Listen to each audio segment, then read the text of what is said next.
right, we're rolling. How are you? Good. How are you, Mike? Good. Thanks for letting me join you tonight. Thanks for coming. Absolutely. So a friend of mine told me that you've been in New Hampshire for a little bit here.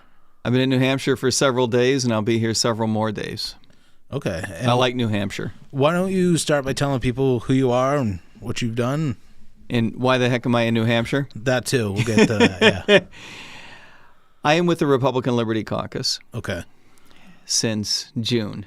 And there's a story behind that, but the important part is that I've been with the Republican Liberty Caucus since June, and I and a bunch of people from my team have taken upon ourselves to help recruit for the caucus, and for a variety of reasons that we can get into. I think the Republican Liberty Caucus is the right brand inside the right party at the right time, at a very important time.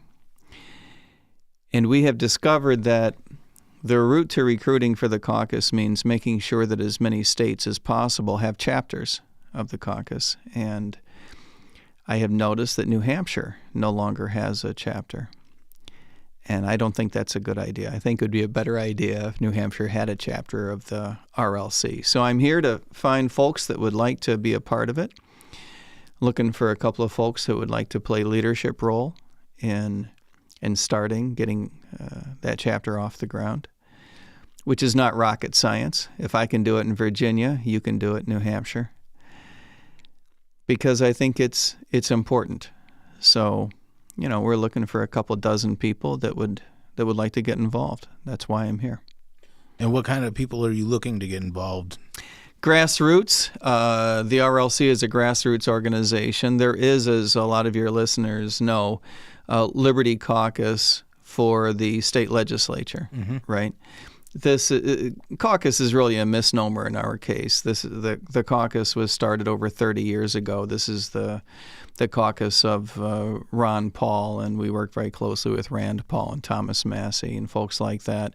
This is an old caucus. It had its heyday back in the Ron Paul era, but since then we have lost our chapter in New Hampshire. So the idea is that a chapter would allow us to make endorsements here in the state.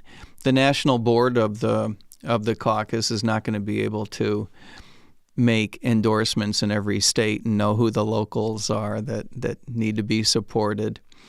The board at the national level makes it their job to endorse federal candidates for Congress, for Senate, for president. But at the state level, we need a chapter here to help us figure out who to endorse and to build those relationships with state legislators. So we're looking for folks who are citizens, not legislators. We welcome legislators as members, but this is not a caucus among legislators for them to band together and use as a vehicle for negotiating and that kind of thing, the way a regular legislative caucus would be used. No, this is a grassroots organization, so we're just looking for people who might want to be active, might not want to be active. If you just want to be a member and show some support, we would love you aboard as well. And do you know how long it's been since New Hampshire's had a Liberty Caucus like this? A few years. I don't know exactly how long, but it's been a few years. I am back in the Republican Party after having been out of the Republican Party for some time. When did you leave? I left the Republican. Well, I joined the Libertarian Party in approximately 2011.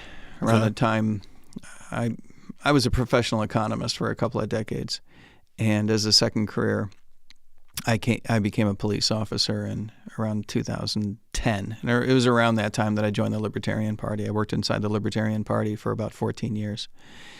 So I'm back in the Republican Party after having spent decades in the GOP. I campaigned for George Herbert Walker Bush back in 92.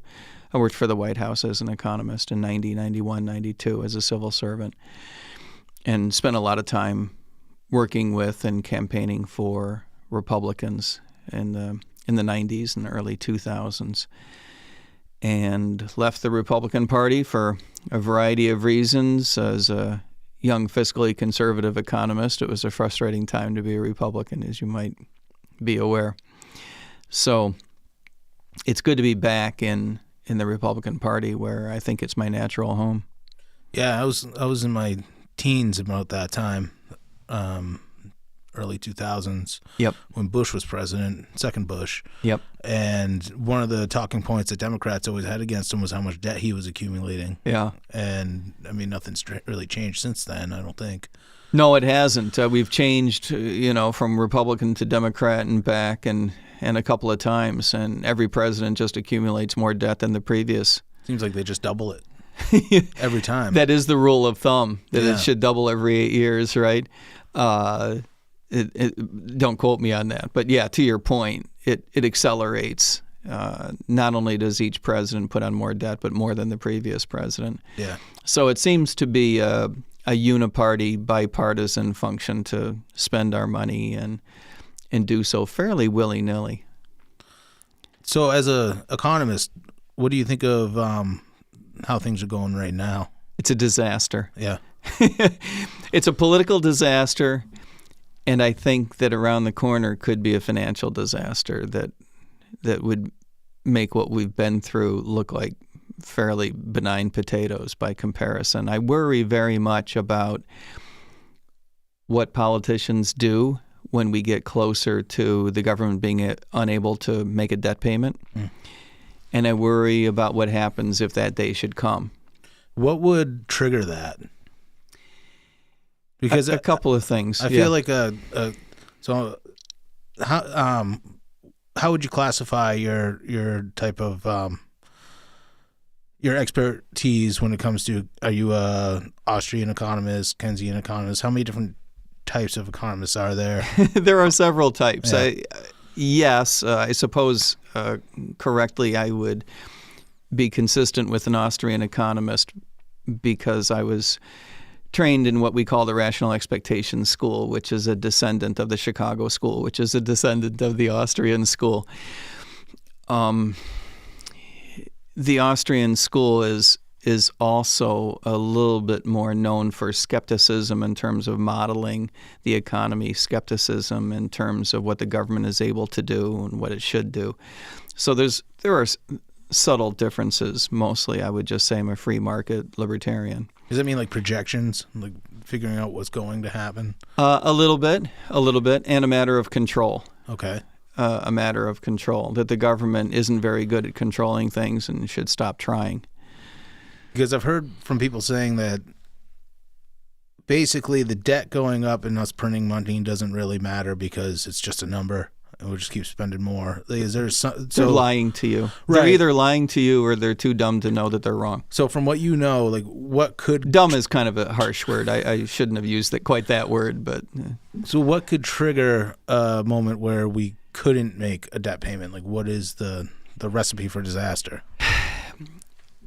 I don't think it's likely we would get all the way there before a lot of other weird stuff happens, but skipping over that, the phases that would precede that just for a moment, what it would look like is the government losing credibility with the rating agencies, with other governments, with big investors, with institutions, with domestic and foreign financial institutions, for example, and therefore interest rates spiking. And it wouldn't take a lot, right? It wouldn't take a lot to really get into trouble. And one of the things I worry about is not just the government reaching a day when it just flat out can't make a payment. That would be disastrous enough, right? Because you miss a payment, interest rates automatically spike. You have a hard time auctioning off your Treasury securities. It's something that would collapse financial markets around it. Because remember, the Treasury security is the vehicle that in many ways defines how financial markets should work, not only in the United States, but around the world. It plays a really structural and important role. If the market for U.S. government Treasury securities were to collapse, financial markets in general wouldn't work very well. And that would eventually not only bring down the bond market, but the stock market as well. and would collapse markets for the U.S. dollar, which would compromise other securities, and all of a sudden the entire financial system worldwide wouldn't work very well. This is why it's to be avoided, right? It would obviously be bad for citizens of the United States, but it'd be bad for citizens around the world. We're talking about billions of people who deserve better than to have their economic lives undermined because of stupid decisions made in Washington, D.C. But I also worry about the crazy things that politicians might do to try to avoid that as that day comes closer, right? What weird things politicians might decide to do to raise revenue or cut spending. I'm a big believer in cutting spending almost any way you can, right? But it's always better to do things thoughtfully and with a long time horizon rather than waking up one Wednesday and realizing you need to save $10 billion by Thursday at 2. Mm-hmm. That's when weird things happen. So what I would prefer is that we begin electing representatives in Washington who understand the importance of this issue and begin to pare back spending now, especially entitlements, of course, which is where all the money is. Mm. Yeah. So as a Liberty Caucus chapter, let's say you have 12, 24 members. Is that what you're looking for, about 24? Yeah, we're looking for a couple of dozen to get started. Yeah. Legally, we only need 10 to get started, but, okay. It'd be nice to get twice that number. And are you looking for people with a specific background at all? No. No. We're looking for Republicans or people who want to be Republicans. Okay. So our experience is in other states that it's mostly people who are already Republicans. Mm. But I think if you're a liberty-minded independent and you'd like to join the Republican Party and this would be a comfortable home for you to land, then that's a good thing. And it wouldn't be a bad thing to have a few people who are former Democrats join as well. I'm thinking of a couple examples in particular in my mind on the East Coast and other states, a couple of folks who left the Democratic Party and were looking for a political home, and because they were liberty-minded, they found their way to the RLC inside the Republican Party. Yeah, New Hampshire is a very unique state for where we are, and all the states that surround us are fairly liberal. Yes, and that's putting it mildly in a couple of cases. New Hampshire is interesting in that sense. New Hampshire is also interesting because it's a complex series of groups of people inside even the Republican Party, inside the state. Yeah, there's a good amount of state reps in New Hampshire that are free staters or pro-liberty Republicans. Yep. And then a bunch of Republicans who aren't. Yeah. So it gets a little bit complicated. It's not like let me pick on an alternative. I spent a lot of time in Iowa last month, and there's a lot of liberty-minded folks in Iowa. The Republican Party in Iowa is very conservative with a strong liberty streak, right? But it's homogenous might not be quite the right word, but certainly consistent, right? Whereas in New Hampshire, there are different points of view, different types of Republicans, different groups, and that may well, I'm not trying to sound critical, that may well be a healthy thing. Absolutely. I think one of the things that has saved New Hampshire is the libertarian streak that's been running through the Republican Party here.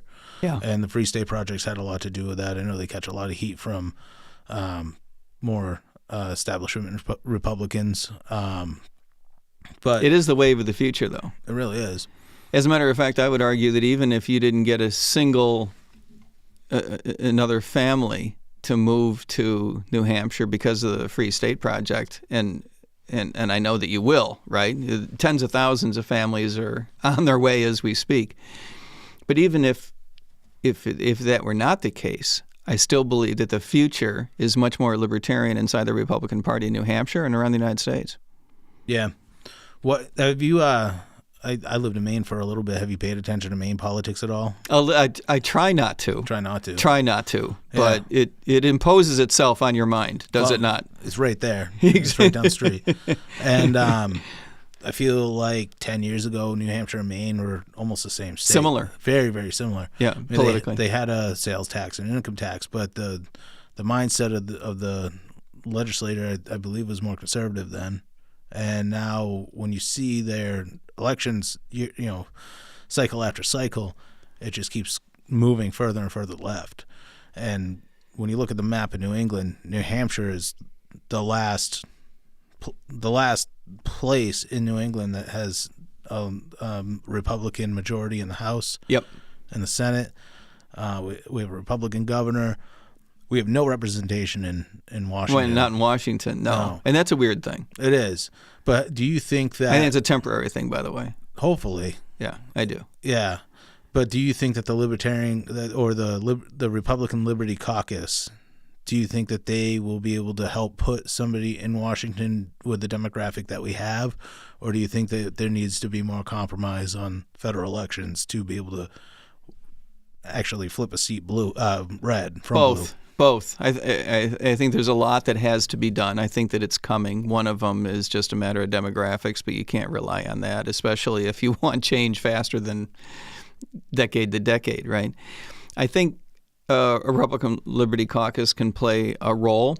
There are grassroots movements in New Hampshire that are quite Republican, quite conservative, quite liberty-minded as well, that are already playing important roles. I think that their roles will expand.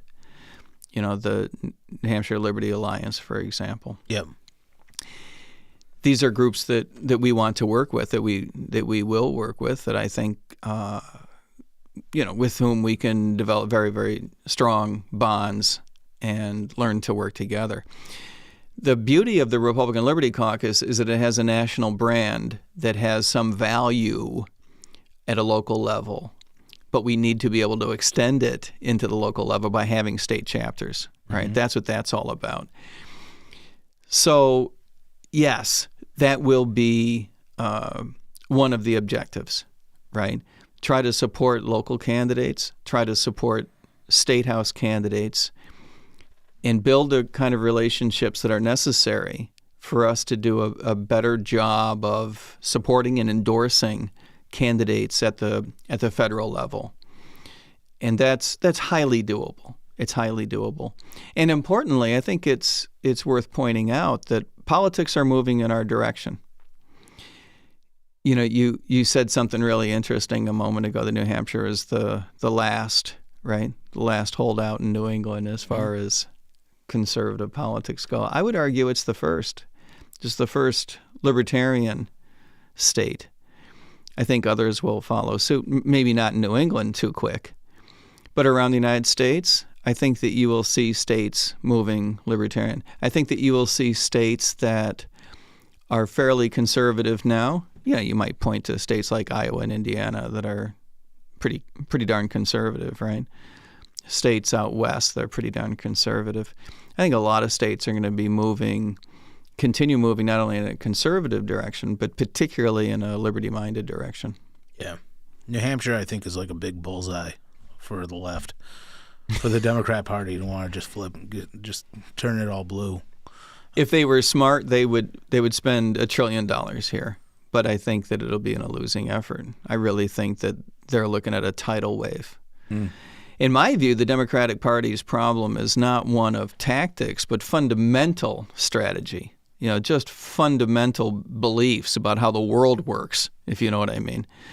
And in that sense, I think the Democratic Party has not yet reached the starting line in terms of figuring out what went wrong in 2024 and the years preceding 2024 and what they need to do to change to become relevant again. The biggest reason that I and a lot of folks on my team joined the Republican Party is because we are all convinced that the big debates that are going to take place politically in the United States, the big American political debates that are going to take place on any topic you might choose, right, are going to take place inside of the Republican Party. And I don't think that's a joyful statement. You know, I would love it if we had a Democratic Party that was relevant.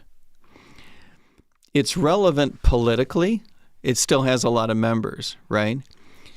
But philosophically, is it really relevant anymore? Could one argue that the Democratic Party is going to be a place that's generating new ideas? That it's a place that's going to participate in debating where a nation should be going at a real fundamental level? I don't think so. If you're all about identity politics for a decade, and then you get thumped in the 2024 election, and your response is, we need to be more aggressive about how we criticize President Trump. We need to double down on identity politics and Marxism more generally. I view those things as highly related. And to be louder and more earnest and less compromising, right? Those are the big messages coming out of the leadership of the Democratic Party. If that's your interpretation of how to react to the past decade, and to November of 2024 in particular, you're not to the starting line. Do you think that they're losing their control of the unions? In time. And of course, unions have become smaller and less important politically. And I would argue less, I'm not talking about the Teamsters, but more generally, unions are becoming less interested in politics. Yeah. Well, I feel like at least old-fashioned politics. The Democrat Party used to be the working class party. And it's not anymore. It's not anymore. At least not the way it used to be. They still have a certain working class support, but it's not like it used to be. The Republican Party seems like they have a good opportunity to fill that void. They certainly do. Yeah. I thought it was fascinating to look at the exit polling around the Mamdani election in New York City. I didn't see it last week. It showed. I'll get some of this slightly wrong, but maybe in the big picture I can get it basically right. It showed that Mamdani did not do particularly well among the working class, notwithstanding his rhetoric was all about the working class, right? Where he did really well were college-educated folks and especially young professionals. Now, you could argue that that's sort of a luxury philosophy, right? A luxury vote, because it doesn't affect you. You can vote for a communist, and you have the kind of money that helps you withstand whatever silliness is about to come. But it's also a sort of a sympathy vote. You know, there are a lot of folks in the Democratic Party, or at least who call themselves Democrats. There are a lot of folks who really believe, they wouldn't call it Marxism, but really believe in a Marxist outlook on life. You know, this idea that the way to get ahead in the world is to take something from somebody else, right?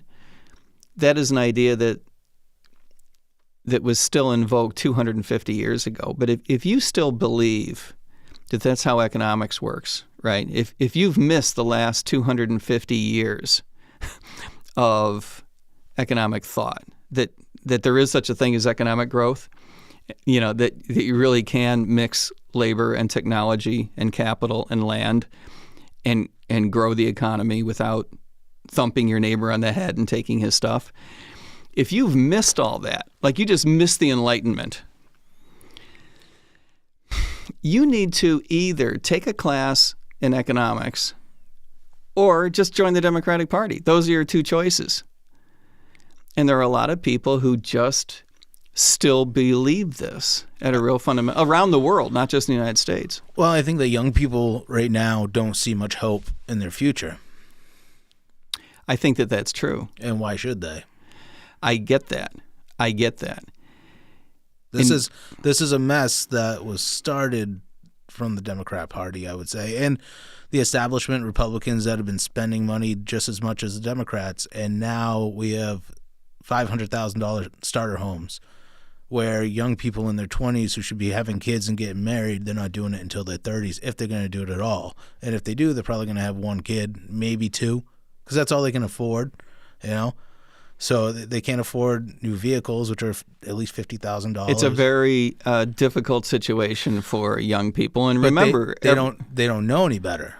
They don't know how we got here. They just hear these ideological people like I don't know if I'm saying his name right. Mamdani. Mamdani, saying we're going to make it fair because they don't feel like life is fair.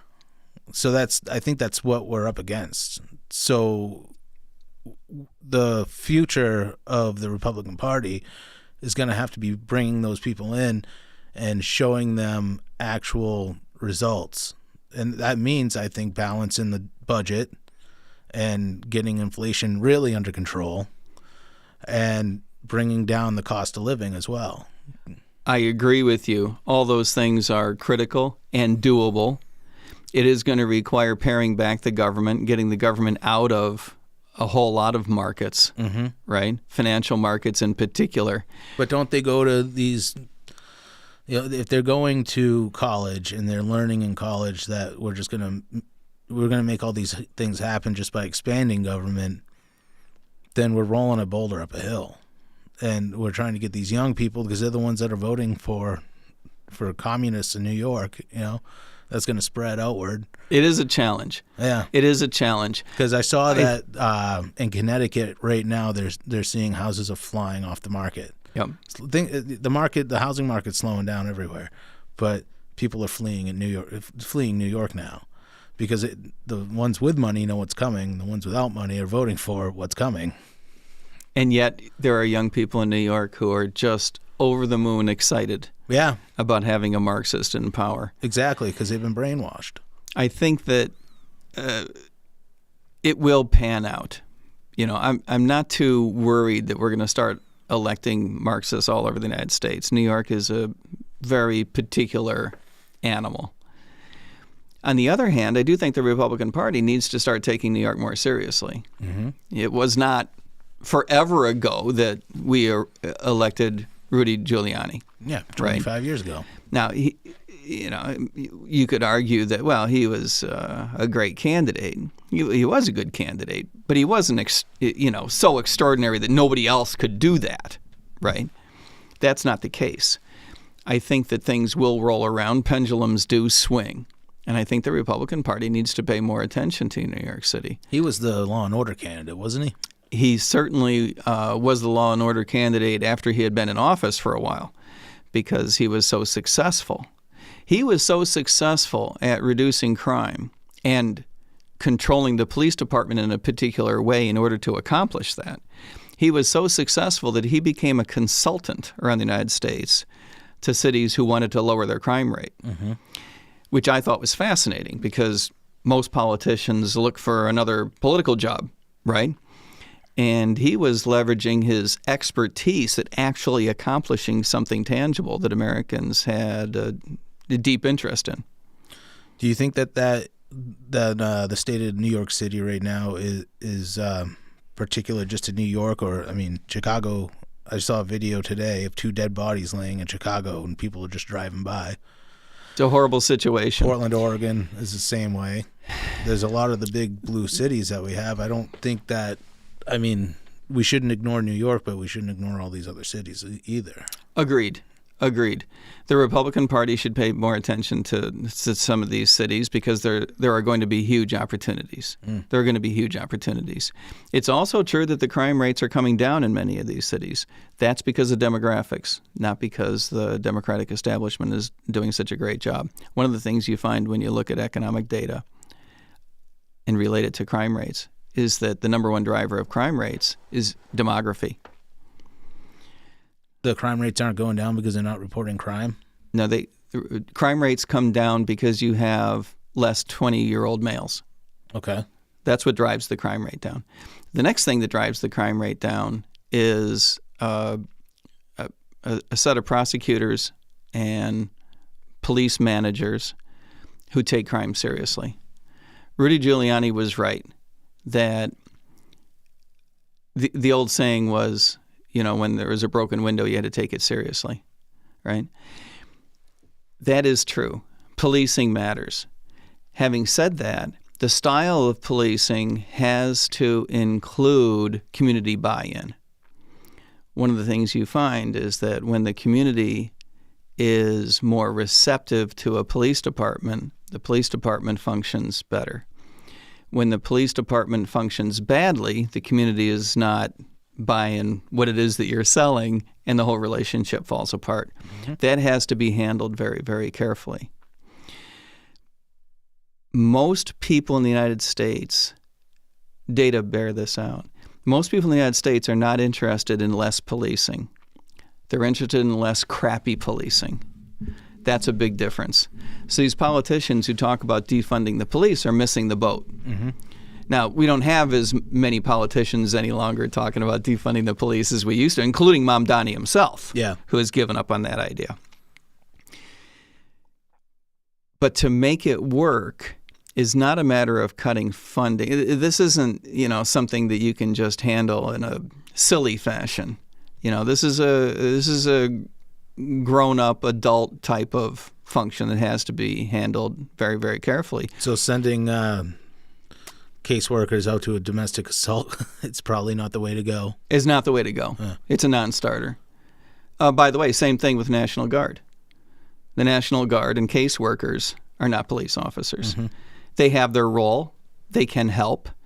But on a dollar-per-dollar basis, those are two bad ideas. So what about, are you referring to what was going on in, I think it was Portland, Oregon?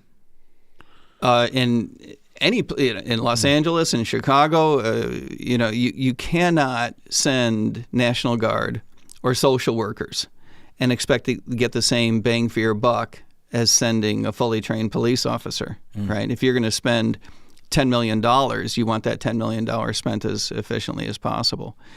Otherwise, it can be actually counterproductive rather than enhancing the relationship with the community on which so much of this is staked. Because would you say, though, if a police department's not doing its job and a community is just ravaged with crime, how do you clean that up without a police department? And if the leadership in that city is not willing to do anything? Well, you need to replace local political leadership. You need to replace whoever is running the police department. You need to potentially retrain your police department. One of the things I spent a lot of time having been a cop for 11 and a half years, in Broward County, Florida, one of the things I spent a lot of time talking about is we need to make policing more like other businesses and less like teaching. How do we do that? The goal is to make policing, just like other businesses, a place where the best get paid more, the mediocre get paid less, the crappy get fired, right? That's the kind of thing that would attract the best and brightest, as we say, right? Same thing in teaching, by the way. You want to be able to fire crappy teachers, and you want to be able to compensate the best more to attract the best. And the way that you do that in policing is you have to create competition among agencies, and you need to get the unions to play ball. Like in a lot of other industries, including teaching, and in a lot of old-fashioned industries, the unions are shooting themselves in the foot by inhibiting the ability to hold officers or teachers accountable and inhibiting the ability to pay in a differentiated fashion, to pay the best ones, to compete for the best ones. We need greater portability of pensions, for example, so that police officers can change more easily from one department to another.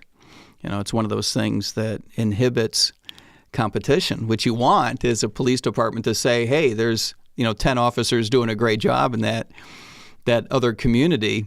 What's it going to take to hire those guys, right? You might have to pay them more, for starters, and they got to be able to bring their pensions with them. You can't, have a situation where someone gives up on some important asset in their financial future just to change jobs. So there are specific reforms that we need to make, but a lot of it is political leadership.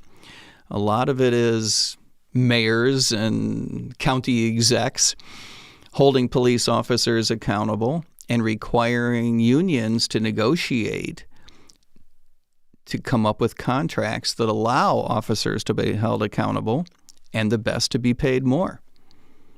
Why are people voting for this political leadership that's failing? That's an interesting and complex question. So often, local politicians, first of all, they get captured by their teachers' unions, they get captured by their police unions, and so they're not going to negotiate as hard as citizens would want them to hold their teachers accountable and hold their police officers accountable and pay their best teachers better and pay their best police officers better. There's a lot of political capture that takes place. The other thing that takes place is, this stuff is hard. I think most citizens don't understand how schools work. They don't understand how police departments work. They don't understand how classrooms work. They don't understand how law enforcement works. And so I think a lot of politicians are able to hide behind, I'm just anti-cop, right? Defund the police. Well, defund the police is one of those things you say if you just don't understand how policing works, right? Or I'm pro-cop, back the blue. Well, okay, that's sweet. But even when I was a cop, I didn't say anything as silly, nor do most cops, by the way, back the blue in every case, right? You knew who was a schmuck and probably shouldn't have been there, right?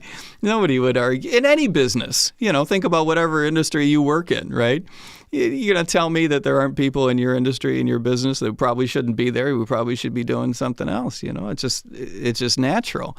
You want people to be held accountable so that the cream can rise to the top and the best can get paid more. But municipal unions tend to protect those people. That is exactly right, as unions do in other industries, right? In the private sector, it happens. It's not unique to public sector situations. Yeah. What made you want to become a police officer? I had always wanted to be a cop. Even growing up, I suppose, as a kid, I first took an entrance exam when I was in graduate school in Washington, D.C. in the late 80s, I guess it was, 89, 90, something like that, and just decided to put it off. I think I put it off for financial reasons. Even in those days, $25,000 wasn't a tremendous amount of money. Yeah. And put it off. And, I was pursuing a career that I enjoyed and that I thought was interesting and potentially important. And I had taught economics at a couple of different universities. I had my own business educating bankers.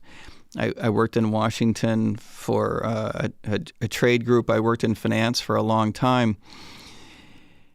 And once my partner and I wrapped up a business that we had been running together for quite a few years, I was at a decision point.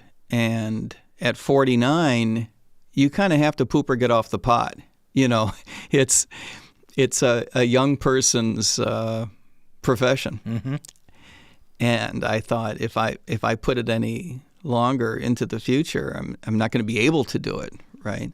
So I was 49 in the police academy, and had a really great experience. I've always believed in public service. It was something that made me feel like I was making a contribution. I've always been a big believer in good policing, that there was such a thing as bad policing, and there was such a thing as good policing. I suppose that's true in any business, right? But how was it in the area that you were? You were in Florida, right? I was in Florida. I was in South Florida in Broward County. Very busy, high crime rates, mixed communities. So you were arresting Florida man? Yes, we arrested plenty of Florida mans. Yeah, Florida does seem to attract a certain proportion of goofballs. Yeah, people who do stupid things that you just can't imagine they would do anywhere, but they do tend to find their way to Florida. That happens. So when you were when you were on the force, what was did you have any eye-opening experiences while you were doing that, as far as how the police departments work? Yes, and in almost any realm, that you might find curious, one of the things that I noticed as soon as I started was that things were, in my view, more violent than necessary. Dealing with suspects? Yes. And there are officers who would probably argue with me about that. But But that was just my opinion at the time. Now, even in a relatively brief period like 11 and a half years, which is not a long time in the grand scheme of grand scene of sociology, right? That's not a long period of time. Even in that relatively brief period of time, I noticed change for the better. Our department, I was very lucky. I worked for an excellent department. It was not a big department. We had 100 police officers, which is a good size. You probably don't want to work for a police department that's, only got a couple of dozen. There are certain things that are very difficult to do when you don't have the scale. But on the other hand, you probably don't want to work for agencies that have dozens of thousands of officers and you lose track of who's who at some point. I worked for a good agency that really was interested in building relationships with the community and doing the right thing. That is absolutely true. And I think for that reason, we made progress over that period of time. More sophisticated, less heavy-handed, and yet dedicated to bringing down the crime rate. There's a difference between nonviolent and soft, if you know what I mean. This was not an agency that had any intention of being soft on crime. We're not talking about Portland, Portland, Oregon, for example. But it was an agency that got more sophisticated over time. So that was rewarding. It was also interesting to find that police officers that I got to know, both inside of our agency and outside of our agency and, contiguous agencies in South Florida, it was interesting to find that a lot of officers are fairly libertarian. They wouldn't call themselves libertarian, right? They're mostly Republicans. Not completely, but mostly Republicans. And one of the things you find is that libertarianism inside of a police department takes the form of being mad at your boss, right? No matter what business you're in, your boss does stupid things. It's common sport to say, to you see what the boss did last week? Well, as a police officer, that takes the form of, did you see what the state legislature did last week? Did you see what the mayor did, what the mayor asked us to do, or, what the county wants us to, what the governor wants us to do? You roll your eyes. And COVID was huge in that regard because while Florida was a much better place than most states, it certainly was not immune from political silliness, from the effects that fear had on politicians and the effects that Power. Yeah. Power. The effects of fear on the general public and the general public squeezing the politicians. There was, we had our share of silliness. There were lockdown orders and things like that. And I was real proud of the police department for the way that we handled it. I was not the only one who was disinterested in closing swimming pools. Yeah. Right. But I'm sure there were some cops that were. I'm sure. I can't think off the top of my head. I think that most everyone was in the same boat of rolling our eyes and turning the other way. But you're probably right. I'm sure that was. But in general, I was real proud of the way that they reacted. So what years did you were you a police officer from? 2010 to 2021. Oh, so you were a police officer during COVID. Oh, yeah. Oh, wow. Okay. Yeah. It was a fascinating time. I bet. Yeah, it was a fascinating time. And none of it really surprising when you think about all the silly stuff that politicians do when there's no virus. 2017, some random year, your political leaders were doing stupid things. So by the time COVID comes, it's just another reason for politicians to do something dopey. And in fairness, a lot of other people were doing dopey things as well, right? The retailers were telling everyone to stay apart from each other and wearing masks and all that kind of thing. And, people didn't know what would work and what wouldn't. So, I understand. I'm not trying to think it was a be fear of critical. liability. Fear of liability, fear of losing your business, Yeah. right? Your licenses.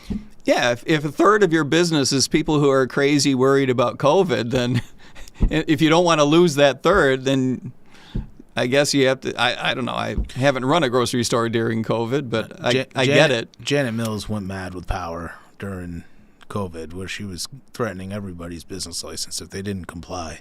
I think that's right. Yeah, and there were a lot of people, a lot of leaders that did that. There were a lot of leaders who did that. There's a shop. I want to give a shout out to Gore Melt's, which is a grilled cheese sandwich shop in Fredericksburg, Virginia. I want to give them a shout out because they stayed open. Nice. And they were trying to prosecute the owner of the whole bit. It got nasty. There was a hardware store that was run by Mennonites that never complied with any of it, and I saw love that. They never even got threatened that I know of. Oh, really? Good for them. Yeah, because I mean they're that's ballsy. yeah. That's I don't think they ballsy. wanted to mess with them just because they didn't care. We're gonna do what we're gonna do. They answer to a higher authority, Exactly, and that is. which is the attitude we all need to adopt. Well, the government's a religion to a lot of people, I wish that weren't true. but it is. I think you're 100% right. As a matter of fact, folks my age, right, remember when people were more religious in this country. By that I mean a greater proportion of the population was religiously active and adherent, is what I mean. I'm not trying to cast aspersions on people's morality. I'm not going there. As the church, generally speaking, has lost its oomph in our society, I think naturally a lot of government actors have filled that role to a certain extent. Absolutely. Yeah. That's a very, very sad thing. Mm-hmm. Because we lose our distinction between the two. Well, government's immoral by nature because everything that a government gives to one person, it takes from another. Every law that's enforced by government is enforced through the threat of violence. It's just the way it is. It's just definitionally, I would argue. I think you would argue that too. Definitionally, it's a matter of force. Yeah. So I mean, we have to find that. We have to find that spot where what's enough government, but not too little, not too much. Well, that's true. But at the moment, it would be hard to argue that there are too many government agencies in this nation or anywhere else around the world that are too small in their size and scope. You know, if you were just to cut every agency back in terms of size and scope, I think you would be moving all of them in the right direction. I agree with that. Yeah. But to your point, well, personally, I'm not an anarchist in the sense that I do believe that people have a right to come together and create for themselves, for example, a criminal code. Right. And they have the right to want that code to be enforced. But where do people get that from generally? They usually get that from some sort of moral compass. Absolutely. And I would say historically that came from some sort of religious guidance. That's well said, which is why when our criminal code works best, it's most closely tied to what we would have recognized as a criminal code hundreds of years old, not newfangled BS that people come up with that they want to make criminal lately. By lately, I mean in the last, decades, in the last century.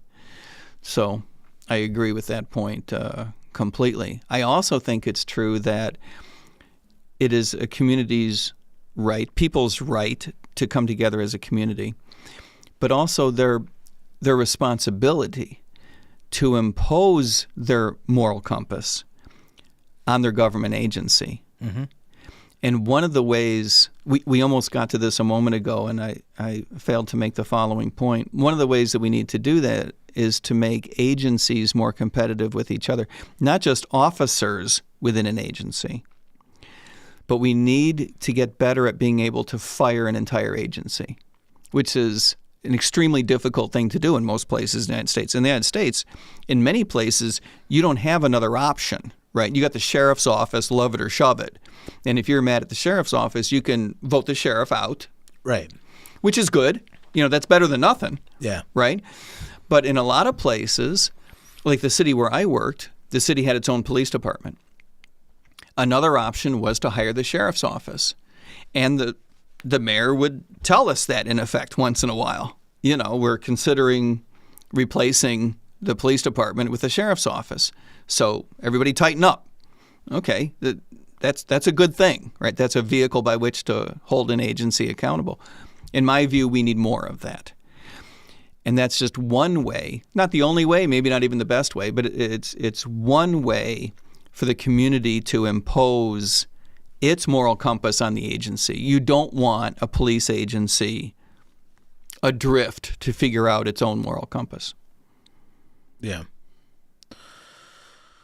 If that makes sense. It does. Yeah, it does. In my view. I think that And that's not to say that there aren't a heck of a lot of very, very moral people in these agencies.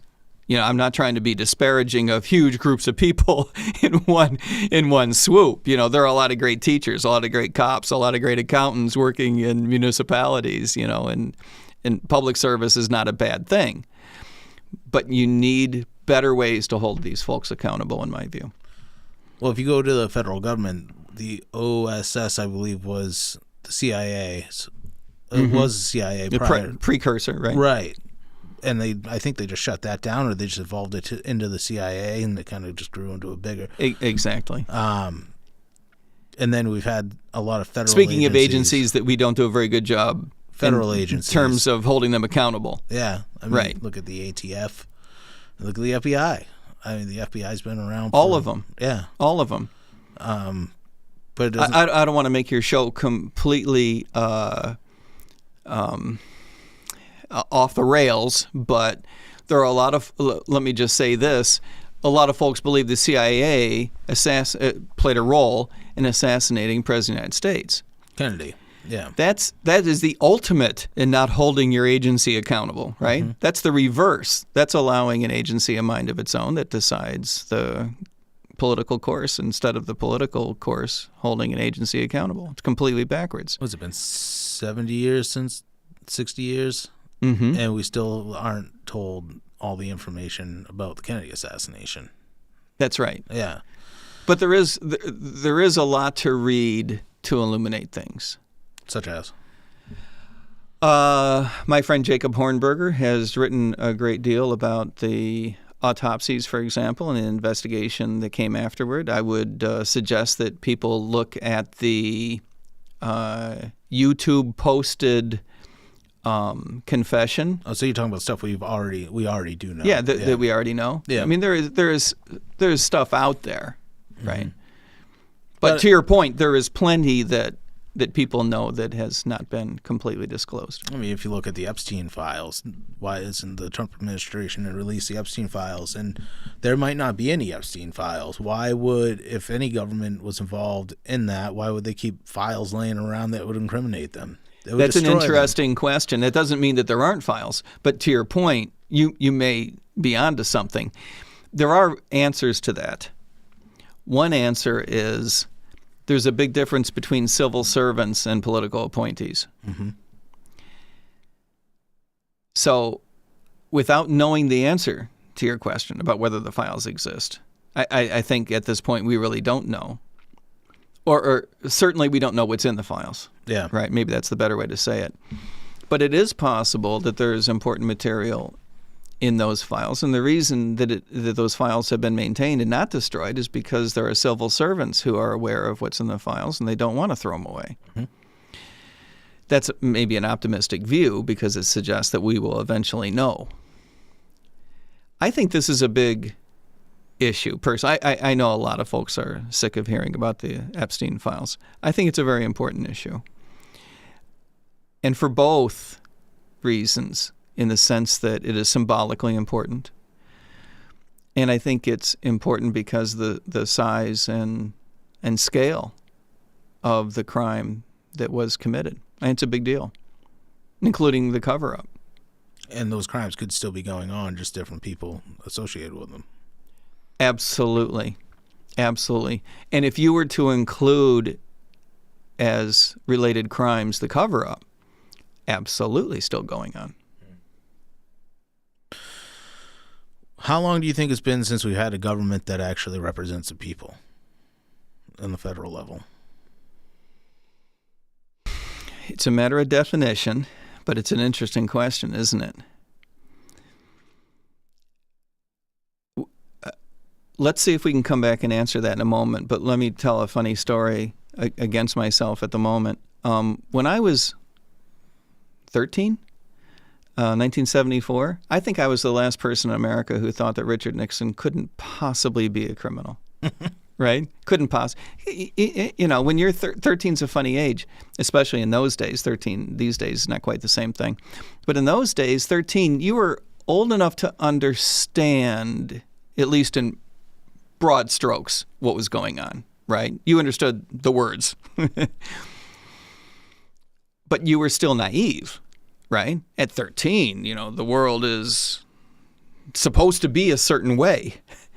And remember that 1974 was very different from 1994, very different from 2014, 2024. Very different time. Watergate hadn't happened yet, which is a real wake-up moment. It was a huge turning point, not just for me as a 13-year-old, but for a lot of people in the United States. A lot of people believed that our government did represent the people. That's not an answer to your question, but I'm just pointing out that your question is not just important, but timely, in the sense that we didn't even have the tools to ask that question 50 years ago, which is interesting. I don't have any reason to believe that our government was less corrupt in 74 than 2024. No reason. I mean, Richard Nixon was corrupt, right? He was the president of the United States, for crying out loud. Obviously, Eisenhower was already worried about the military-industrial complex. The CIA was already rolling. You know, by the 70s, they were assassinating people willy-nilly around the world. They tried to invade Cuba. Tried to invade Cuba well before Nixon. Absolutely. Yeah. And without disclosure, right? Nor did it necessarily align with the interests of the American people. Okay. So there's not a lot of reason to believe that our government, before we started worrying about it, was not something that we should have been worried about, right? It was just a time when we were more trusting, and for a variety of reasons. You know, not the least of which was that we had come off of World War II, and we felt like that was a just cause, and we felt good about ourselves as a people, and therefore as a nation, and therefore as a government. All that was tied together. I don't know if that was really a turning point in that area. In that era, I mean, if you go back to Woodrow Wilson giving us the Federal Reserve Act, that was probably. I mean, they basically rewrit the Constitution as far as it goes to our monetary policy.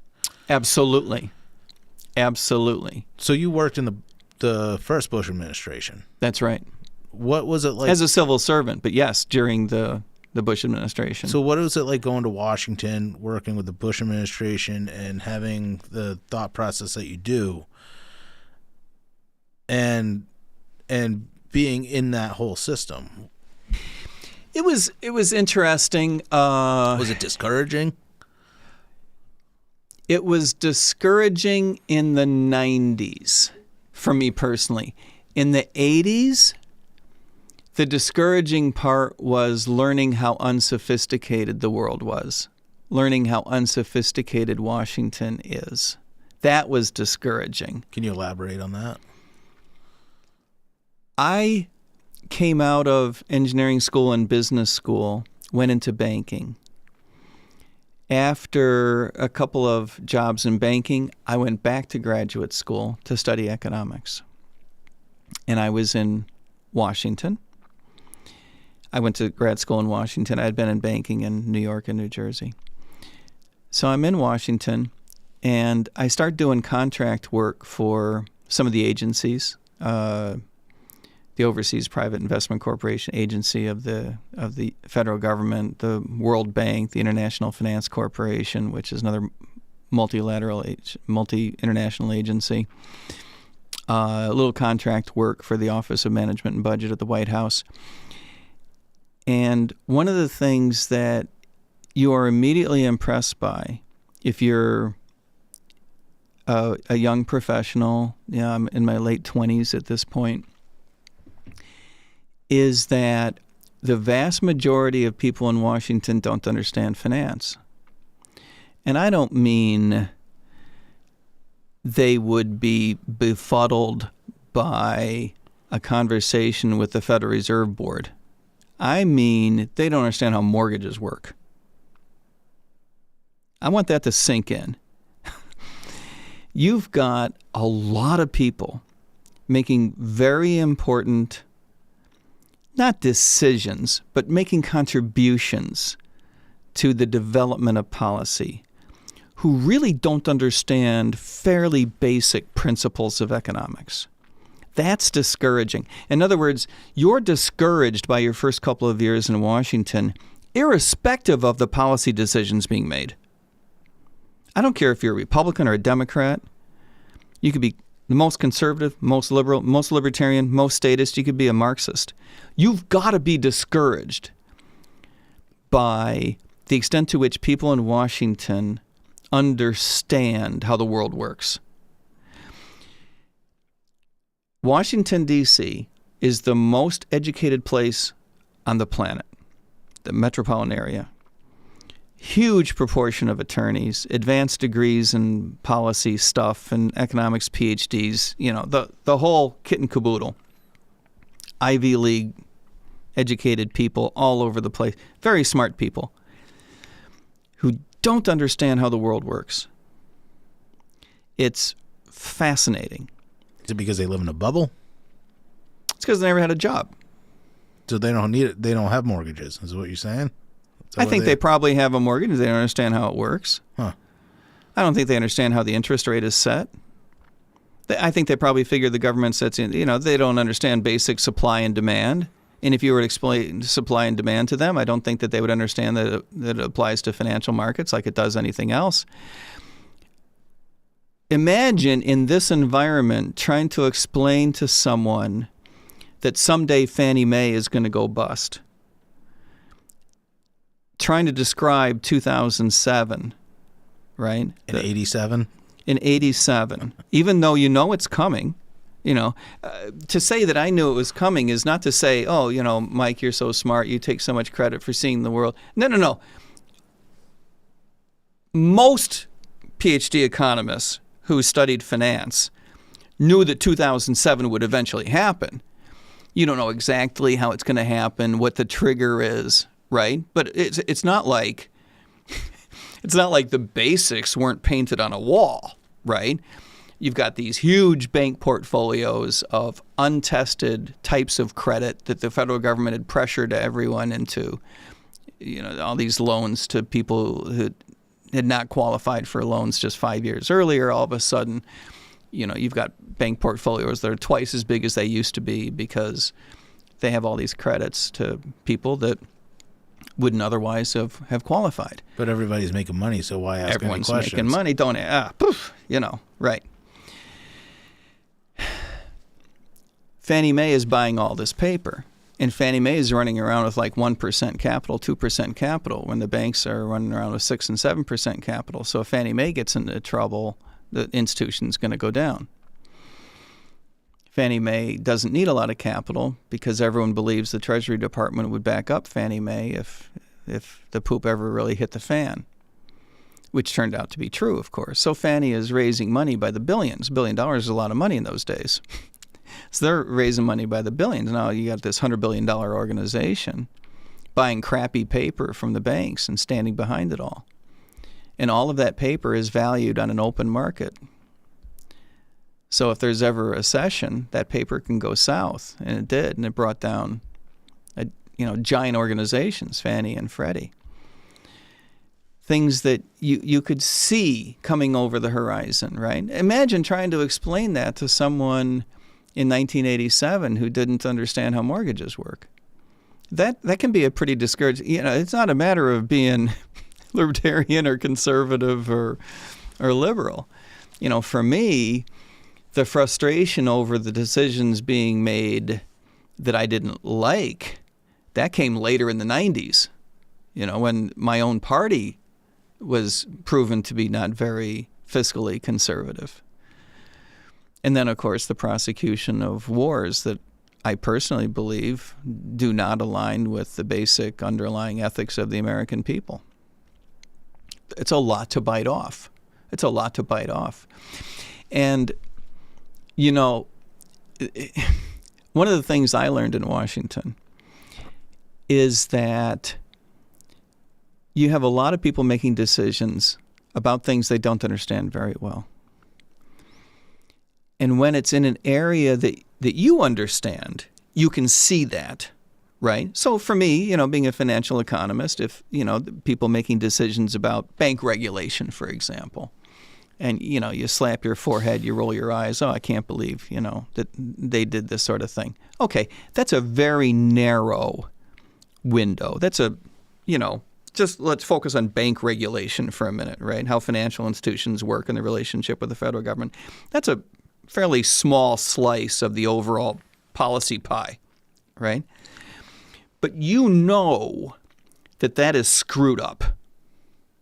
What does that tell you about the rest of the pie that you don't understand very well, right? When it comes to a lot of other policies, I probably don't know a great deal more than most people do, right? I certainly wouldn't trust my judgment regarding military tactics, right? But I can tell you, I already know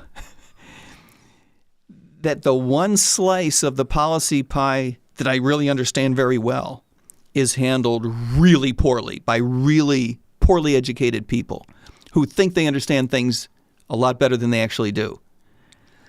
That ought to make you nervous about having a bunch of politicians telling the Defense Department, this is what I want you to do.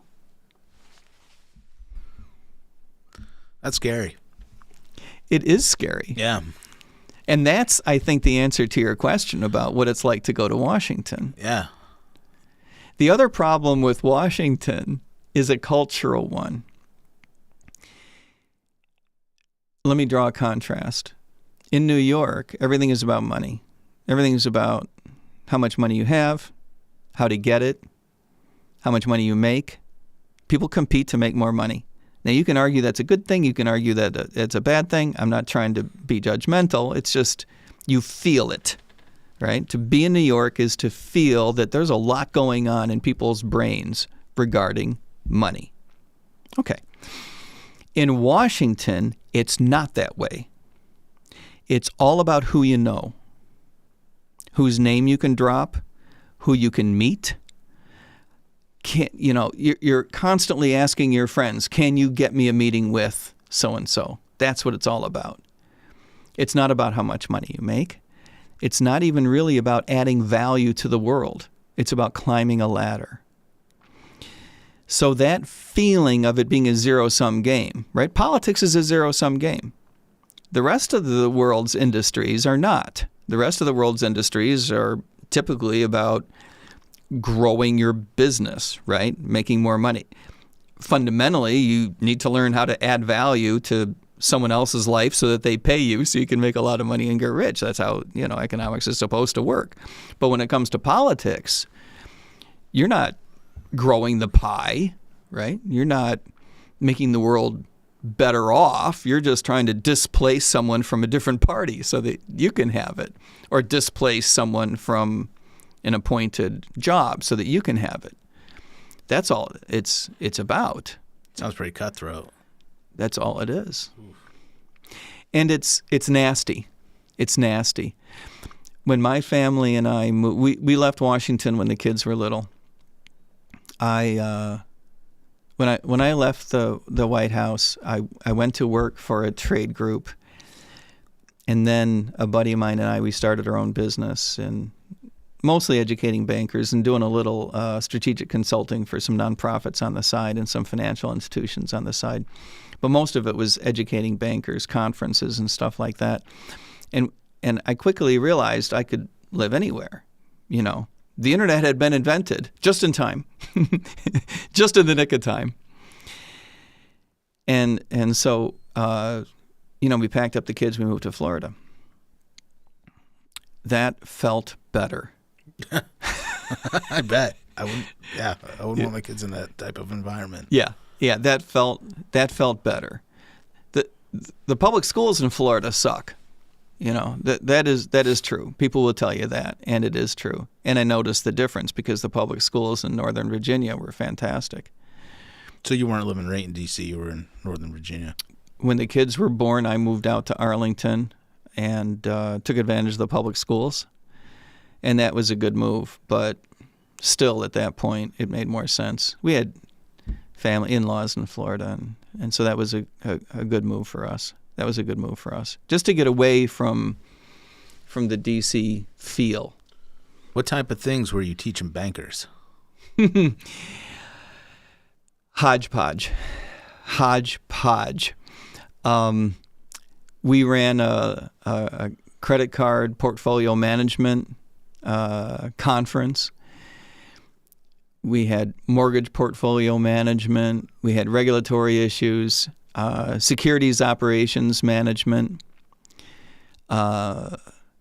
new technology introduction, new technology management, a lot of nuts and bolts, a lot of bread and butter. In each of those realms, there would be a regulatory aspect. You know, no matter what field you were into, what segment of banking you were into, there always had to be a focus, a bit of a focus on what the federal government and what possibly your state government has done lately that you need to know. There is just no such thing in banking or in certain other industries, but banking is one of the most regulated. There's no such thing in banking as an area that is not heavily regulated, whether it's consumer disclosure or how you conduct transactions, how you report things and keep track of things. What do you think of this new idea of 50-year mortgages? If it were a good idea, the market would be selling it already. Yeah. But 30-year mortgages haven't been around forever either. Well, that's true. That's what I'm learning over the last 24, 48 hours. That is true. That is true. But there is a bit of an appetite for it. It may turn out that there's an appetite for 50-year mortgages. I don't see that there's a tremendous difference or a tremendous appetite for it. There used to be, what I haven't seen much lately, is the sort of infinite mortgage, you know, the interest only. Really? That was a thing? That was a thing for a minute. Just renting off the bank? Yeah. You know, that's the logical extension, right? Mm-hmm. Why stop at 50, 100, 500, you know? Right. What's the difference between 50 and 100-year mortgage? Yeah, just pay interest and that's it.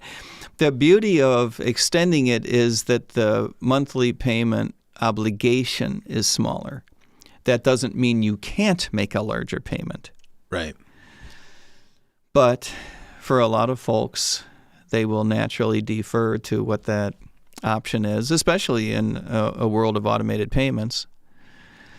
It just gets strung out. If you paid a 50-year mortgage like you would be paying a 30-year mortgage, do you think that you would end up paying it off faster than... It'd be the same. It'd be the same? It'd be the same. 30 years? Yeah. Okay. Now, it might be that a few more folks qualify for the 50 instead of the 30 because the payment would be slightly smaller. So could we be creating another banking crisis? Absolutely. It's exactly where I was going.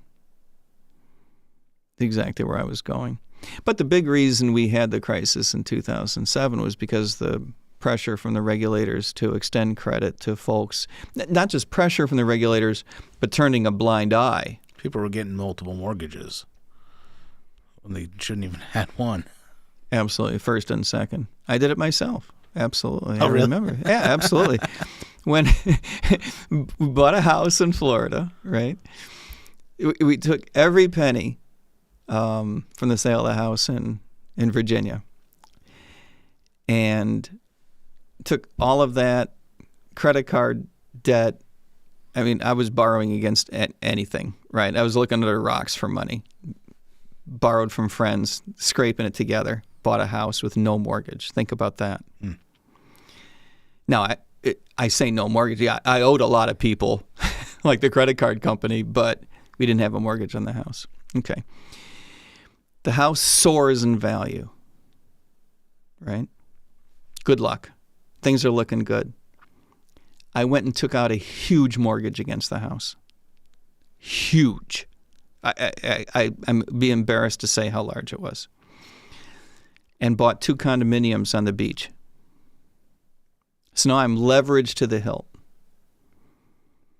2005, 2006, 2007. And it starts to happen. I immediately called the realtor. I said, you got to unload. He said, yeah, brother, you and everybody else. He says, I'll try, but no. I had to ride it out. Rents came down. Very difficult period. I narrowly escaped bankruptcy. Wow. Yeah. So you were gambling. I was gambling. Yeah. Yeah. Yeah, I was gambling. I hung in there, lost a lot of money, but, the market came back eventually. Market came back. But there were a tough few years in there. Yeah, but to your point, I did the same thing as a lot of other folks. Just leveraged and bought a lot of stuff. But you didn't lose anything? No. 3 years of sleep. That's worth something. Well, and a lot of credibility.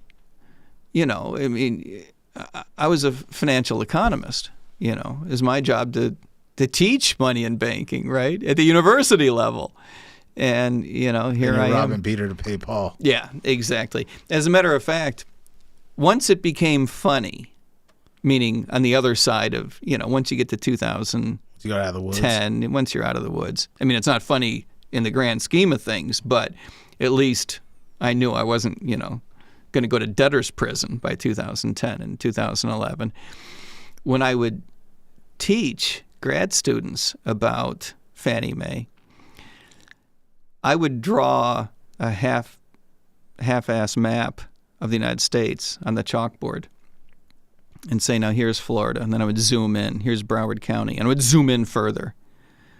And I'd say, this is where the 2007 financial crisis began. And I'd put a dot in Broward County. I said, do you know what that is?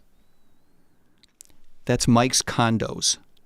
That's where the 2007 financial crisis began. That was ground zero of the crisis. And because I was working so hard to unload those condos, I brought down the entire real estate market. And it spread from Florida. Doesn't sound like an Austrian economic way to go about things. Well, I took a risk, took a risk. Off. In the long run, it paid off.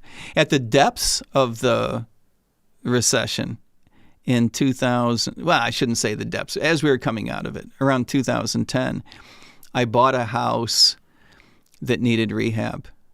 It was on the market, distressed. It needed rehab. I bought that and rehabilitated it, and then by the time the market came around, like 2012, I was able to sell it and make a little money off of that. So, yeah, there were opportunities. So the best time to buy a house is really during a recession. Absolutely. There were opportunities, but you had to have a cast iron stomach, that's for sure. Yeah. There were tough times. Yeah. There were some tricky times and very tough times for Americans. And, we laugh about it now, and I shouldn't, because the truth of the matter is that these were hard times for literally millions, dozens of millions of Americans, and hundreds of millions of people in the United States and around the world, right? Very hard times. Because of bad policy at the federal government level in the United States. This is not like a recession that just happened because of a boom and bust. Yeah, boom and bust, a random intersection of industrial cycles. right? That's not what this was. This was caused by bad policy, by greedy politicians who were in effect splitting Americans one against another. But it wasn't as bad as it could have been. Not as bad as it could have been. Because of government intervention. Possibly not as bad as it will be next time. No? So this is getting back to what we were talking about earlier with the younger people.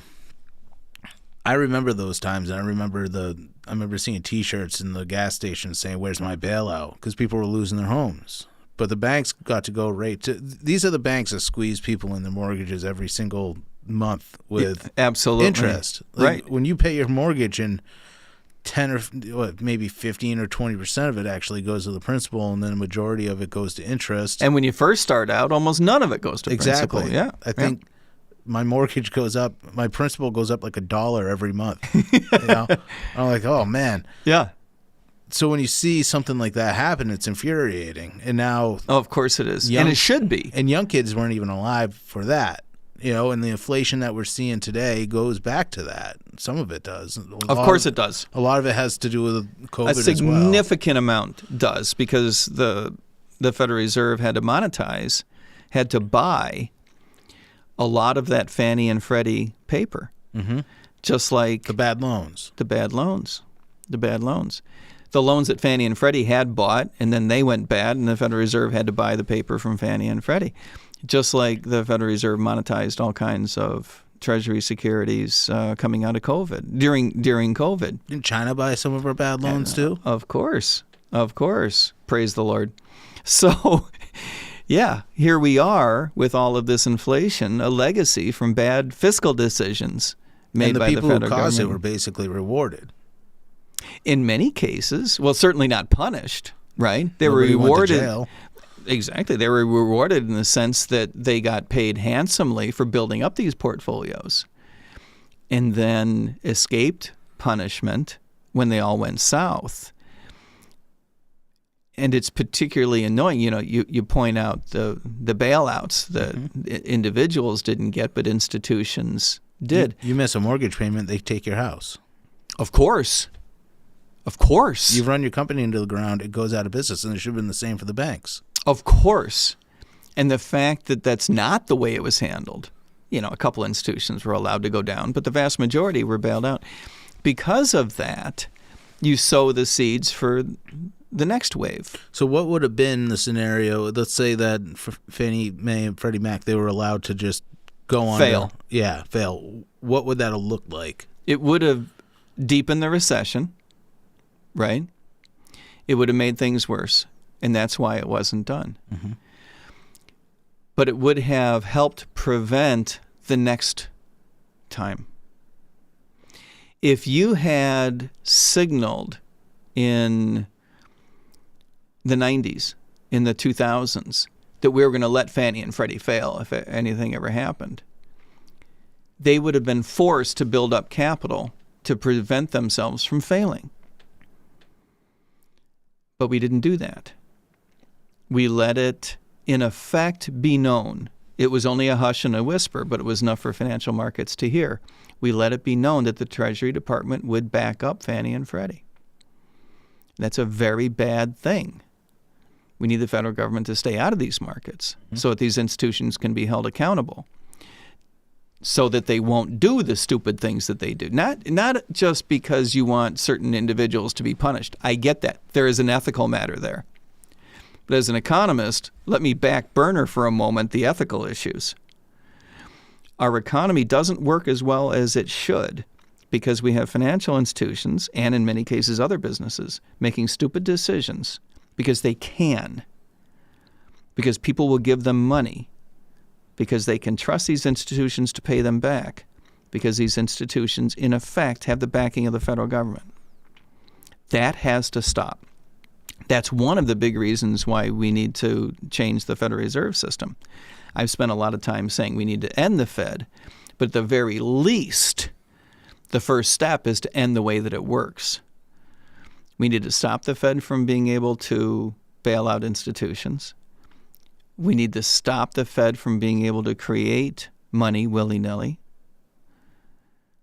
I believe that we would be better off if monetary policy were constrained by a set of rules rather than the way it happens now, which is, you lock these people in a room every 6 weeks and ask them what mood they're in. That is not a good way to set prices. Is that how it goes? That is how it goes. And we wonder why we have a young generation of Americans with Marxist tendencies. Right. And then we get upset about that, and we Right. should be upset about that. But you got to look in the mirror a little bit if you're a diehard capitalist and say, what did we do to screw this up that made these people think that this was a good idea? Why are they voting for Mamdani? I'm not saying that they should be excused. You should not have voted for a Marxist. They don't know any better. Like I said before. They don't know any better. It sounds when you look at what you just explained to me, like what goes on in Washington and how the whole financial crisis went. I mean, money grows on trees. So Right. Why would these kids not think that they should be able to harvest a few trees themselves? Yeah. Absolutely. Financial institutions don't have any problem raising money. The government has no problem raising money. The Federal Reserve has no problem printing money. Why shouldn't I be able to harvest my own tree? Here's your 50-year mortgage. And get my 50-year mortgage. Yeah, here's your 50-year mortgage. And what do you mean I have to pay it back? That's the attitude from student loans. And the Biden administration was reinforcing that concept. Yeah.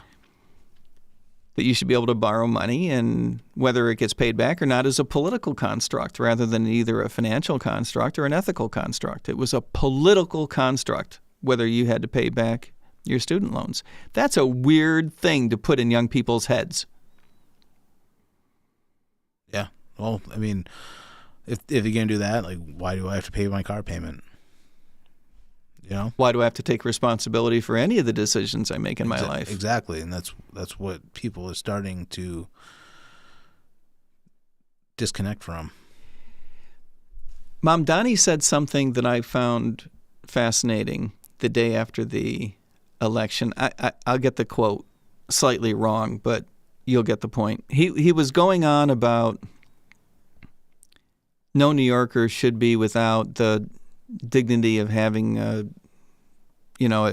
job that can support his life, or no New Yorker should be without the dignity of having health care. No New Yorker should be without the dignity of having food to eat.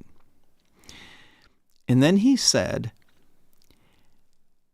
we believe it is the role of government to deliver that dignity.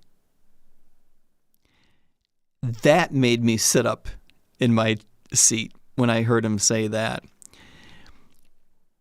I had not heard that formulation before. I'm used to I think we're all used to hearing once in a while the Marxist idea.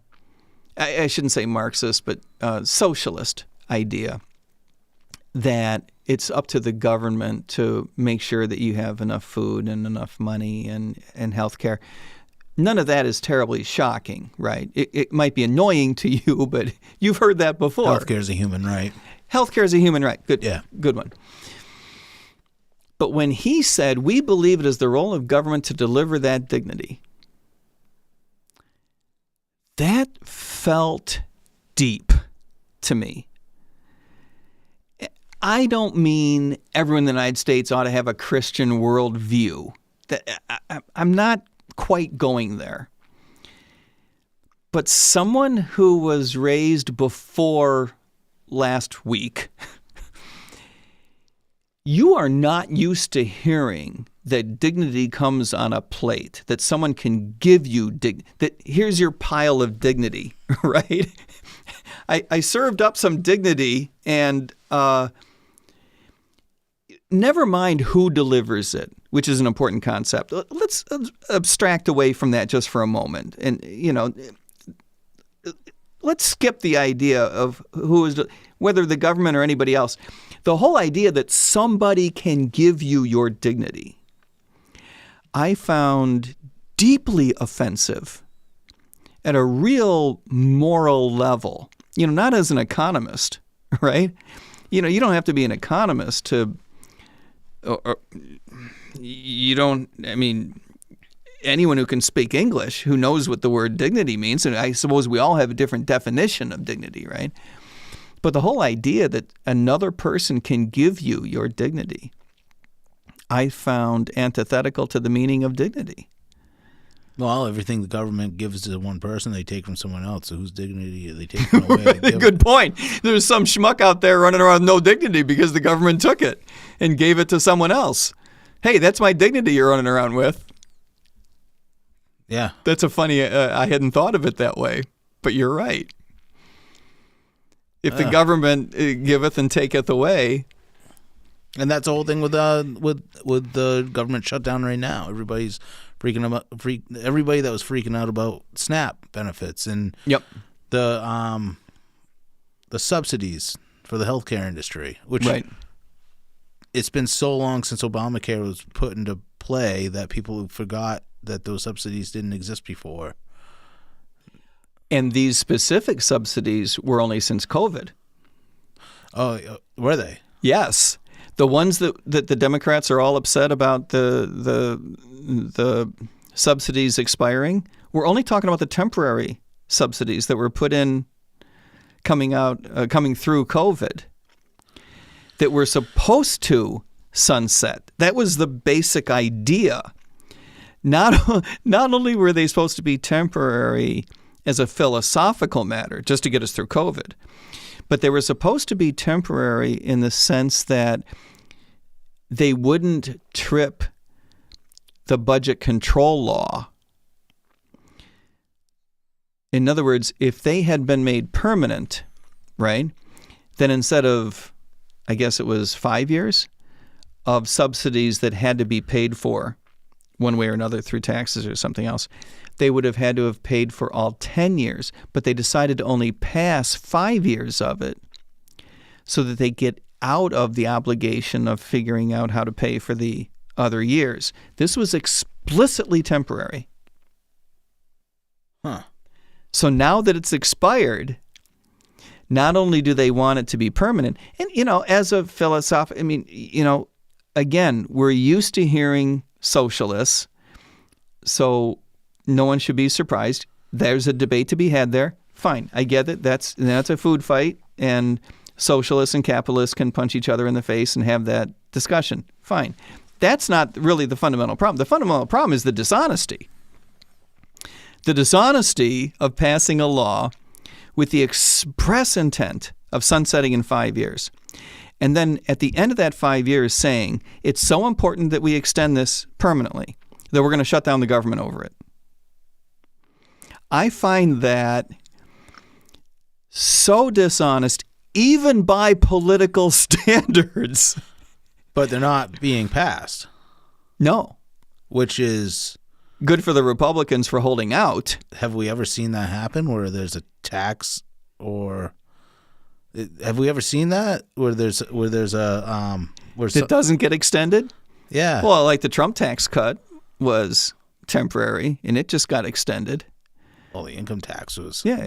The income tax cuts that had gone into place during Trump 1 just got extended during Trump 2. To your point, is there anything that financially benefits the consumer that doesn't get made permanent? Probably not. You're probably right. There probably is no example of something that we just allow to sunset. That's a good thing. Depends on how you look at it. But I think that we ought to be honest. If we want to lower spending, weren't those subsidies just basically welfare for the insurance companies? It's guaranteed money for the insurance. In part, yes, absolutely. It's guaranteed money for them. Of course it is. Yeah, so then they Of course it is. Then they can keep their prices right up. I mean, yeah. It keeps competition out of. Right. The insurance companies cannot be happy about all the people that were about to give up on their insurance because the subsidies were expiring. That's absolutely true. You're absolutely right about that.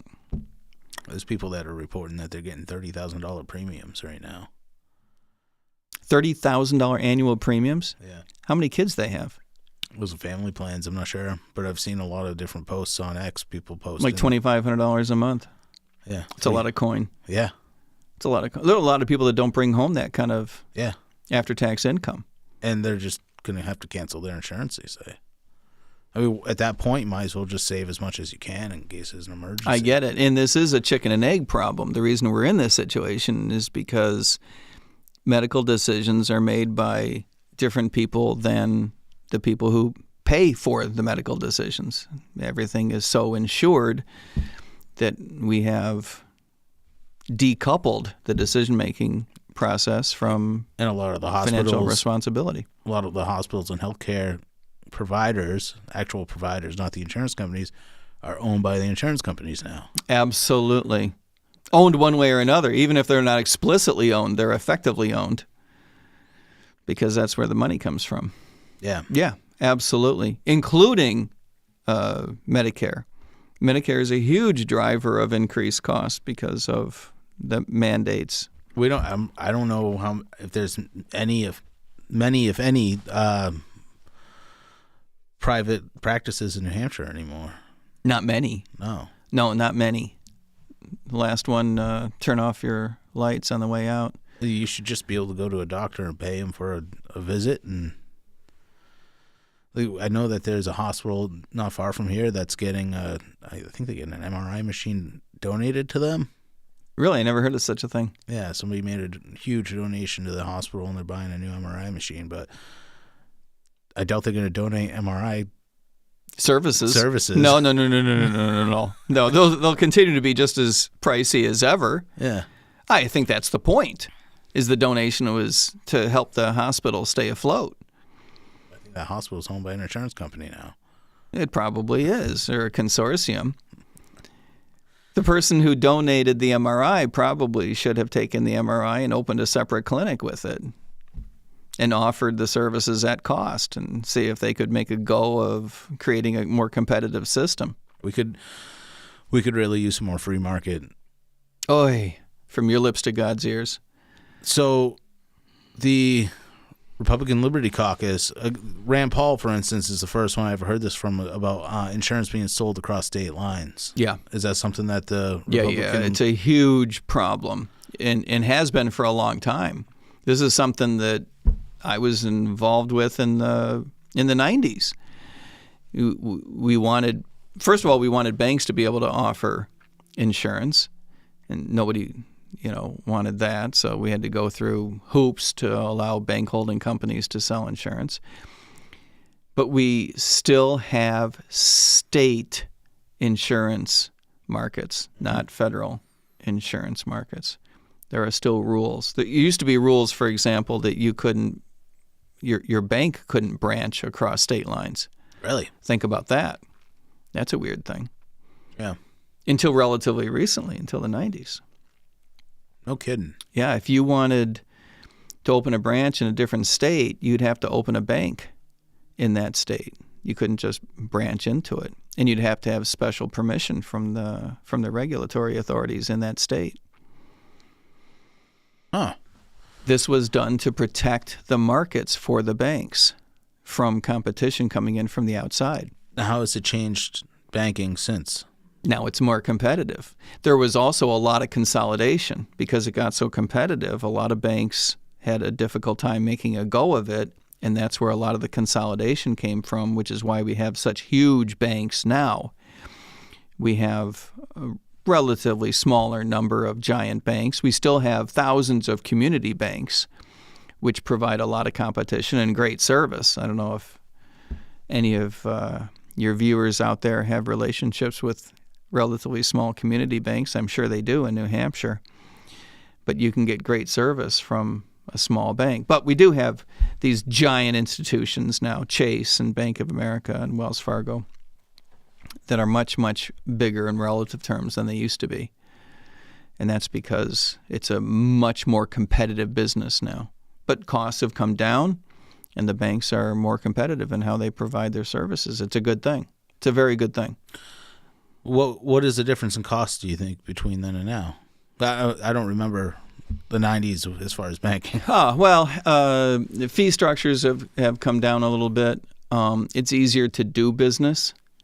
If you're a commercial account holder, the banks will work with you in terms of getting you money on your deposits, whereas not all banks used to do that.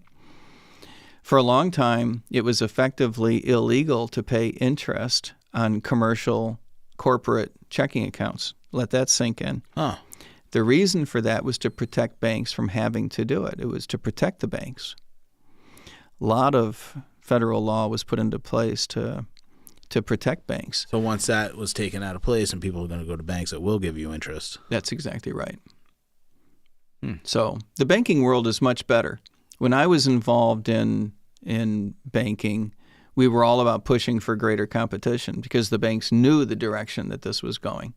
So they wanted to be able to compete, cross state lines, pay interest, or at least reduce fees enough that it was like paying interest for corporate accounts, be able to offer brokerage services, insurance services, and really be competitive. That's what financial institutions in the United States have really wanted.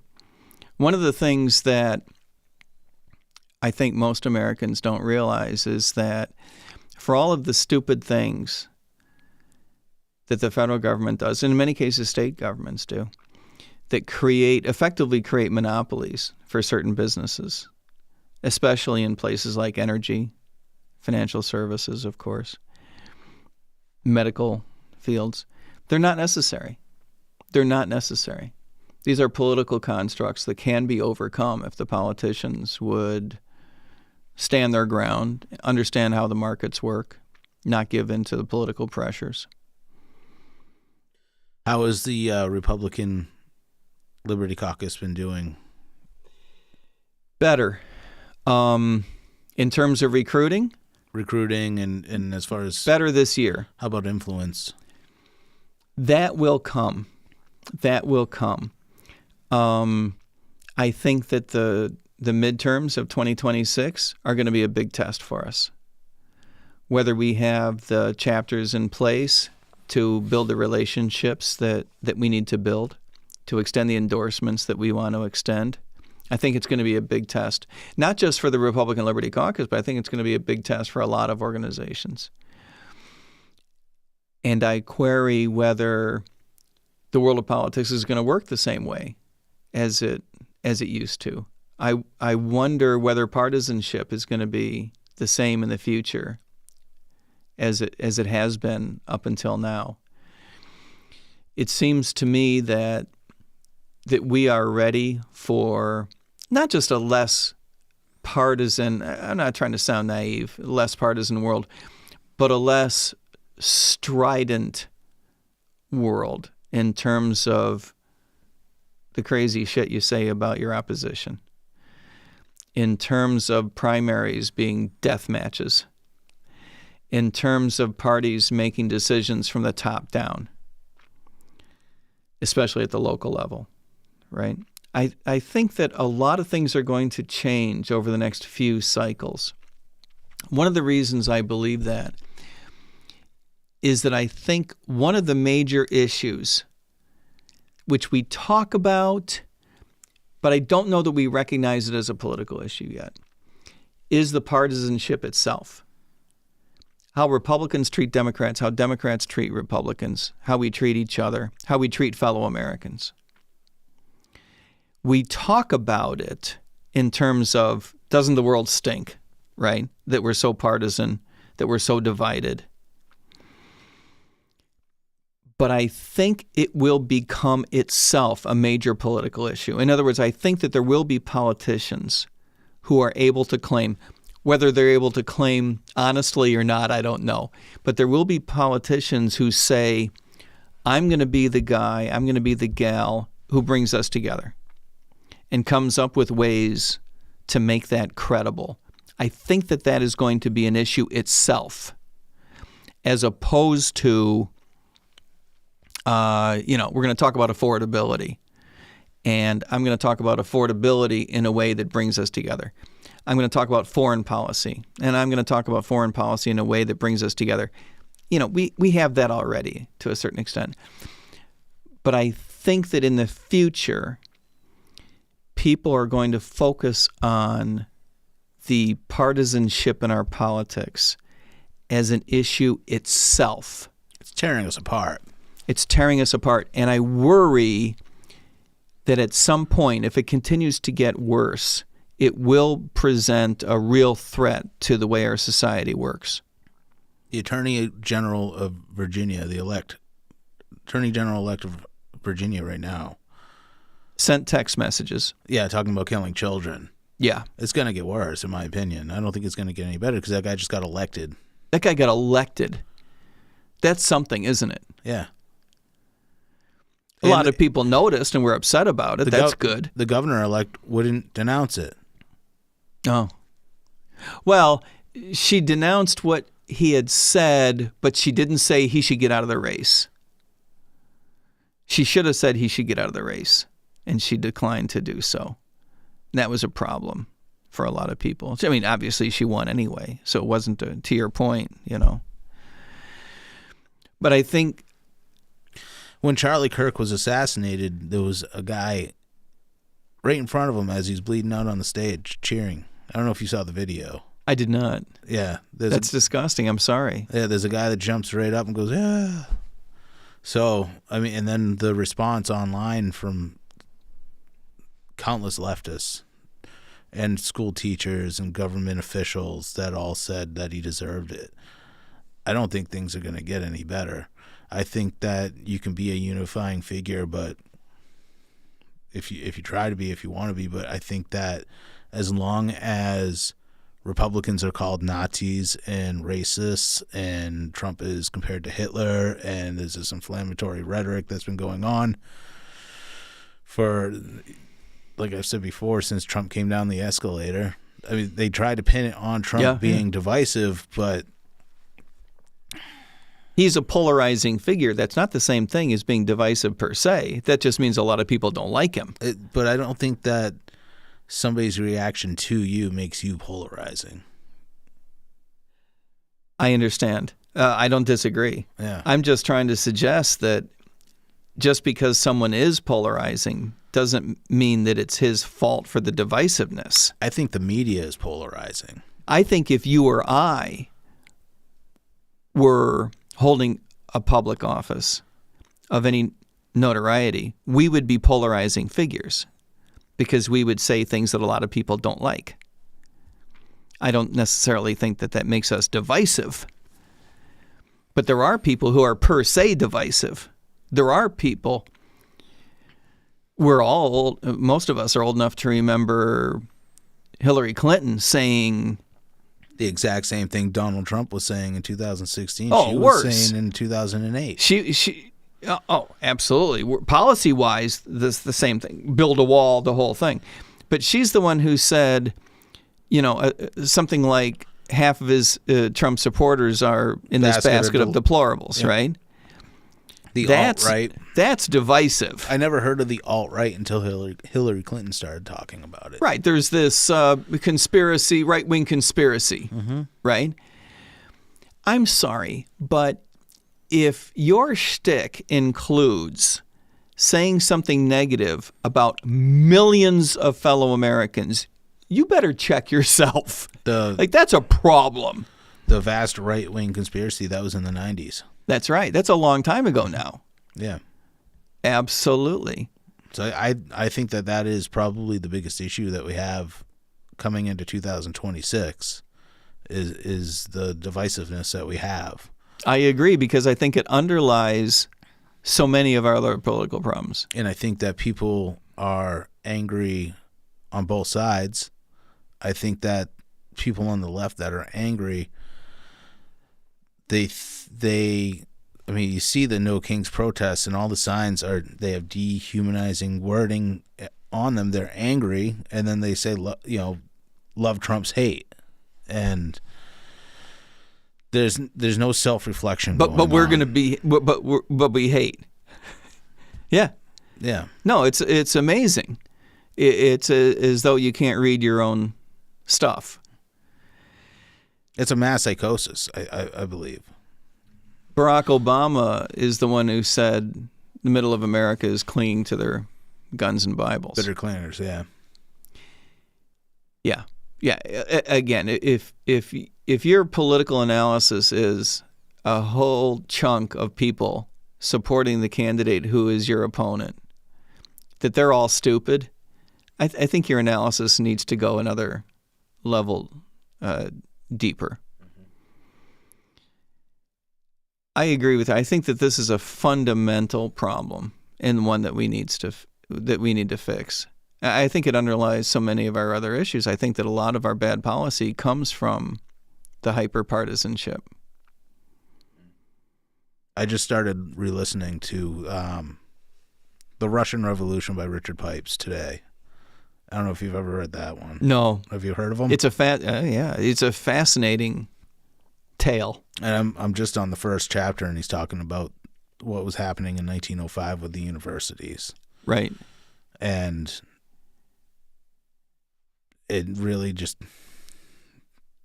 Political violence was rare. It wasn't rare, but like assassinations. He just talked about how there was one guy that got assassinated, and he says this is the first assassination of many of thousands of people that were killed in the years to come. And he was right. Yeah. So I'm hoping that... I think that's the general direction that we're headed. I am optimistic that we won't get that far. But I hope not. But I think it's the same general direction, right? The partisanship, the polarization, but to your point, I think you nailed it with the word dehumanizing. When you talk about your political opponents in a way that suggests that their right, their authority, their enfranchisement is what needs to be diminished, I think that you've stepped off a curb in a really important way, and we need to rein that back in. But there's no mechanism. Well, what I'm saying is that when Trump wasn't president, he was president, then he wasn't. In that little period that he wasn't president, all you saw was the justice system go after him. Yep. The lawfare that was going on. Huge. Yeah. And not terribly hidden. No, not at all. It was blatant. Yeah. And now like Letitia James is facing similar charges. Which I don't think is a good idea. But she did commit mortgage fraud. So she claimed, supposedly, allegedly she claimed mortgage fraud. What they're saying is that she was claiming her residency on two different mortgages. Yeah. Try to remember how many millions of people do the same thing. Yeah. Why aren't we prosecuting them?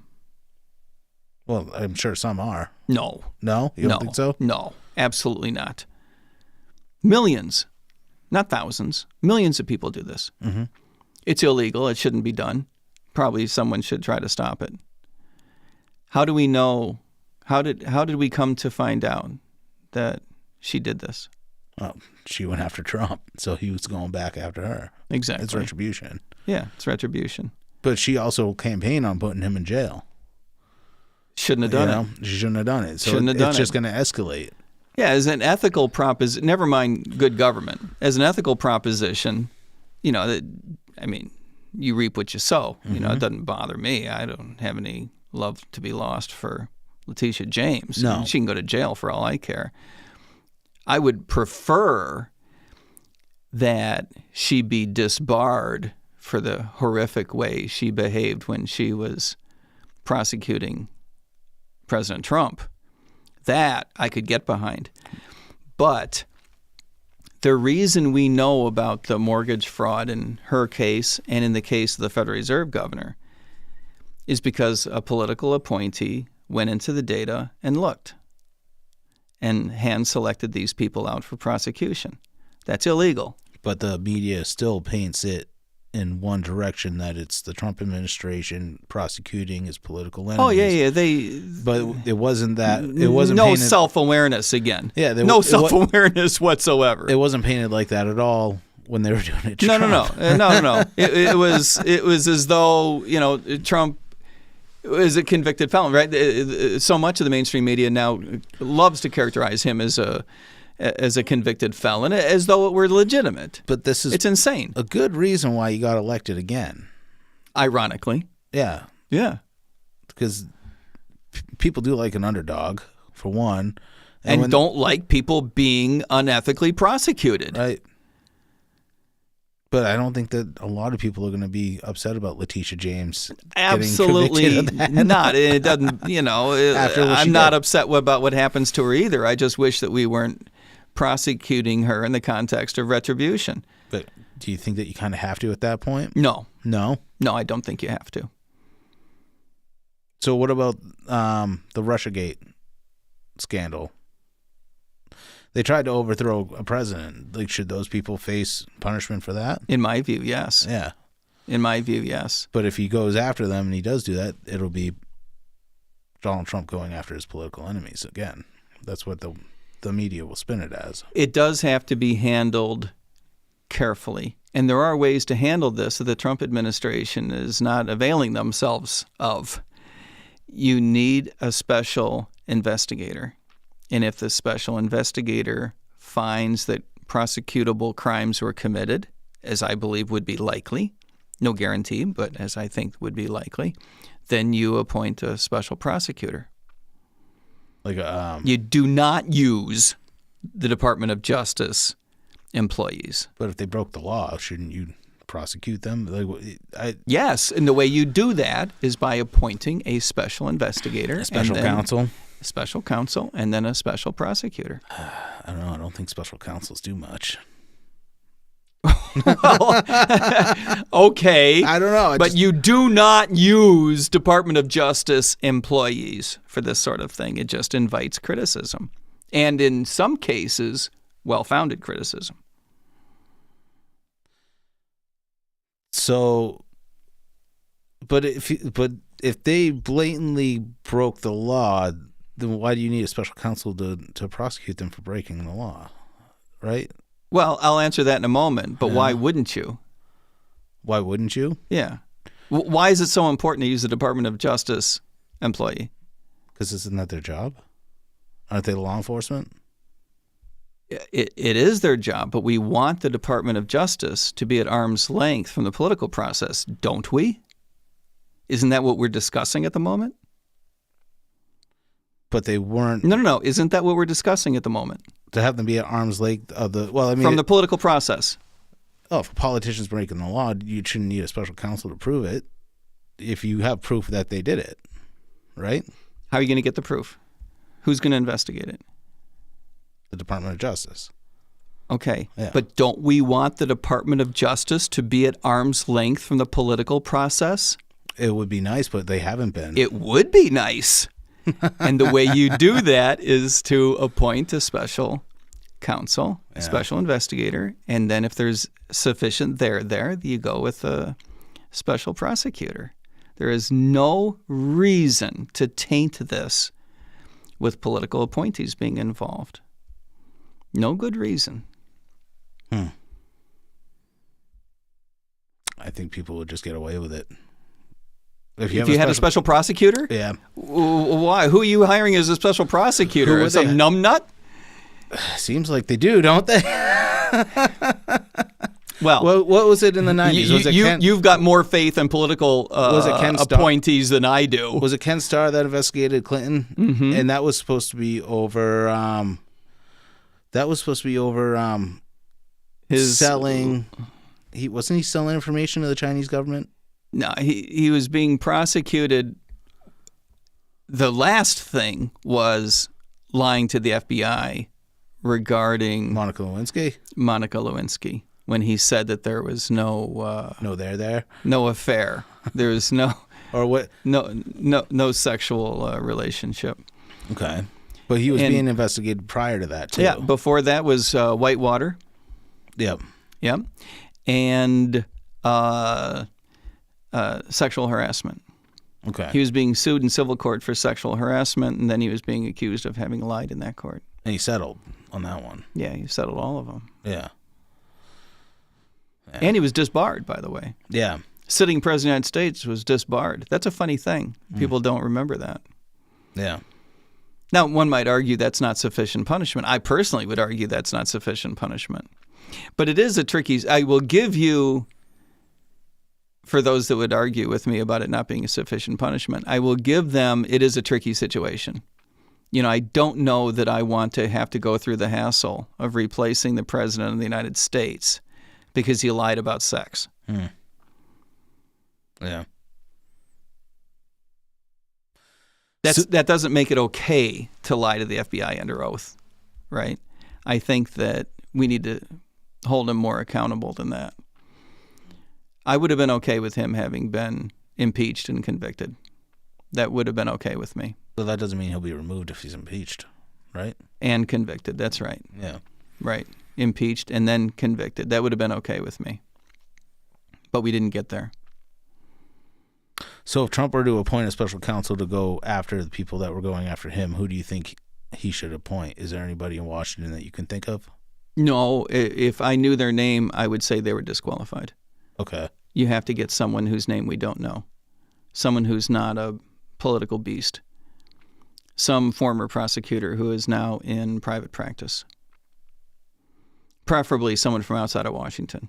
You know, you go to Oklahoma and you get some badass chick who is used to prosecuting bad people, and you throw a gigantic amount of money at her and bring her to Washington for 9 months. That's how I would do it. Preferably a Democrat. Why? More credibility. Think so. Mm-hmm. But is that your only shot at doing it? I think it's your best shot. I think it's your most credible, most systemically correct way of going at it. The problem is you have to accept the determination, right? To your point, your concern is that you wouldn't get the conviction, or you might not even get the indictment. But you have to be prepared for that. You have to brace yourself for what could be reality, which is that there's not enough hard evidence to bring a successful prosecution. You know, that is conceivable. We know that their motivations were bad. We believe that they lied to the FISA court, right? Mm-hmm. And, I mean, we think we know that they lied to the FISA court. That's prosecutable, in my view. So how you don't get the conviction, I don't know. But I would not handle this with Department of Justice people. Just because of the image? Yeah. Well, and not only the image, but the reality of, you know, we have a White House that cannot keep its hands off the Department of Justice. Now, you could argue that it's well-meaning and it's not a bad thing. That may be true. But this particular White House cannot keep the Department of Justice at arm's length, and that's just going to undermine the image, to your point. Can you elaborate on that? Pam Bondi does whatever the president and whatever the White House tells her to do. It's not a good look. It's not a good look. I think she's letting down her job. I think she's letting down her own credibility. She's letting down the Department of Justice. And ironically, in the long run, she's letting down the president. What should she be doing? She should be having these conversations with the president behind closed doors. And in some cases, she should be saying, we shouldn't be talking about this. The president gets crappy staff work, in my view. The president gets crappy staff work from the Attorney General. He gets crappy staff work from the Secretary of the Treasury, who says you shouldn't pay too much attention to the credit rating of the full faith and credit of the United States government, which is a horrifically moronic thing to say. I think that the president gets crappy staff work from the State Department in terms of negotiating with the Russians, negotiating with the Ukrainians, in negotiating with the Israeli government. I think the White House is very, very poorly supported. It's possible that some of that is the president's own fault, but I think that in most cases, the president does what it is you would expect an elected president to do, which is to set broad objectives and articulate them. One might argue he articulates them fairly aggressively, but I think a lot of Americans like that. In most cases, I personally like that. It's not okay, however, for his staff to act like the president is articulating tactics about how to go about handling details, right? Someone needs to be a grown-ass adult enough to say to the president, we need to adjust our tariff policy. We need to adjust the instructions that we give to ICE agents in Chicago. We need to adjust how it is that we make decisions about whom to prosecute with the Department of Justice. I'm not suggesting that the big decisions that the White House is making are wrong. I think typically they're spot on. I think most Americans want control over the border and to deport people who are here illegally. Mm-hmm. I personally agree with that. I think most Americans do. But that doesn't mean that everyone signed up to disregard people's Fourth Amendment rights. I think that most Americans agree with the president that we want to encourage as much direct investment into the United States economy as possible. That doesn't mean we all signed up for taxes on all of our imports.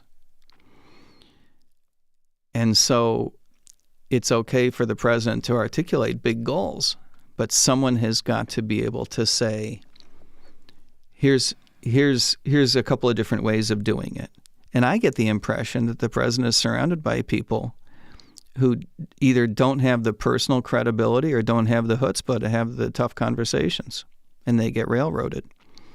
I understand that because the president was surrounded with people in his first term that had too much chutzpah and treated the president, like a child and would subvert his policy agenda.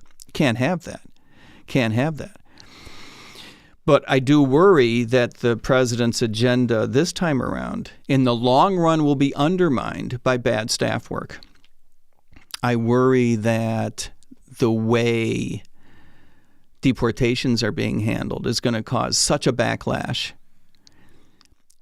that the long-term implications will be undermined. That as soon as a Democrat is in office, possibly even as soon as a different Republican is in office, that those programs are going to be peeled way back.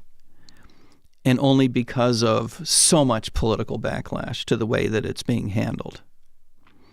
And that's too bad, because the American people want more deportations of people who are here illegally. Most Americans believe in the rule of law. Yeah. Right? But it's like a lot of other criminal situations when you have a police department that doesn't do a very good job of aligning its business practices with the underlying ethics of the community that it serves. You get a backlash that actually assists the criminals more than it assists the police department. Do you think that because you were on the Libertarian ticket as the vice president, did you go for the nomination for president?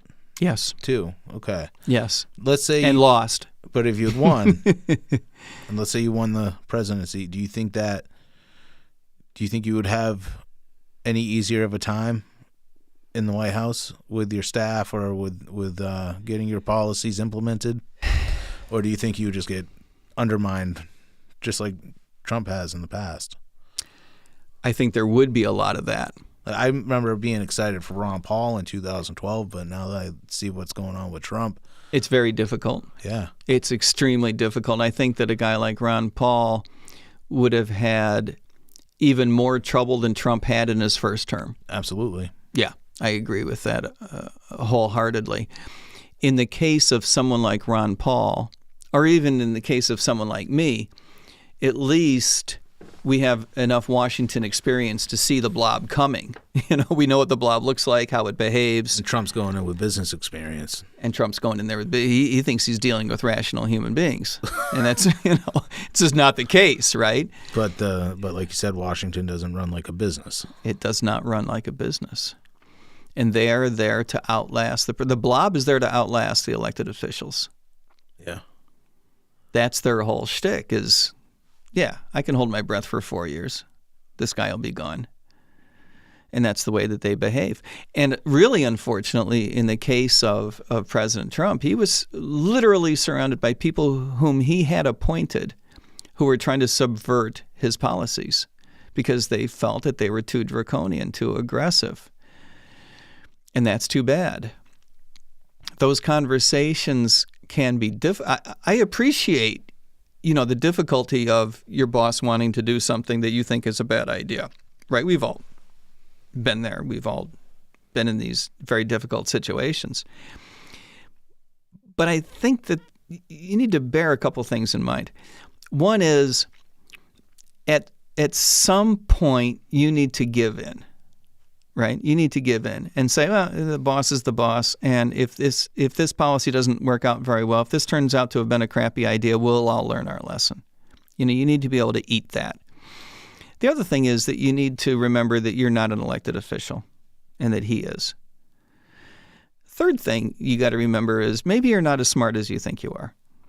And we've learned a lot about that from these, appointed officials, especially from the Biden administration. But every administration is full of people who think they're a whole lot smarter than they really are.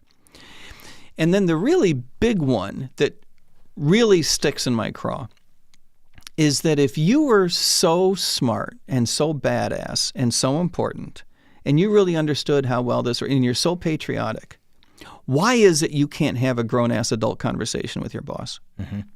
Why is it you're relying on taking the memo off of the desk and putting it in your office so that he can't sign it? Because that was done a lot. Why is that? Why are you reduced to the behavior of a first grader? Where did your life go wrong that you feel this is so important that you will in effect commit a crime by subverting the President of the United States agenda? That is, I think, what should bother us. Mm. If you had a libertarian in the White House, it would be extremely difficult. There are those of us who recognize a libertarian streak in the president, right? We all love the idea that he will stand up to some of these institutions. We love the idea that his center of gravity is not greater militaristic intervention around the world. We love these things. These are the kinds of things that he gets so much pushback for. Mm-hmm. So, part of the answer to your question is, look what's happening now. Yeah. He gets undermined by crappy staff work. Now, unlike the first round, the second round is just because they give in too easily and they don't have important conversations with him. The whole tariff debacle should have been handled differently. And that's not to suggest that you don't give the president his way or that you can never have any tariffs, right? I'm not suggesting that.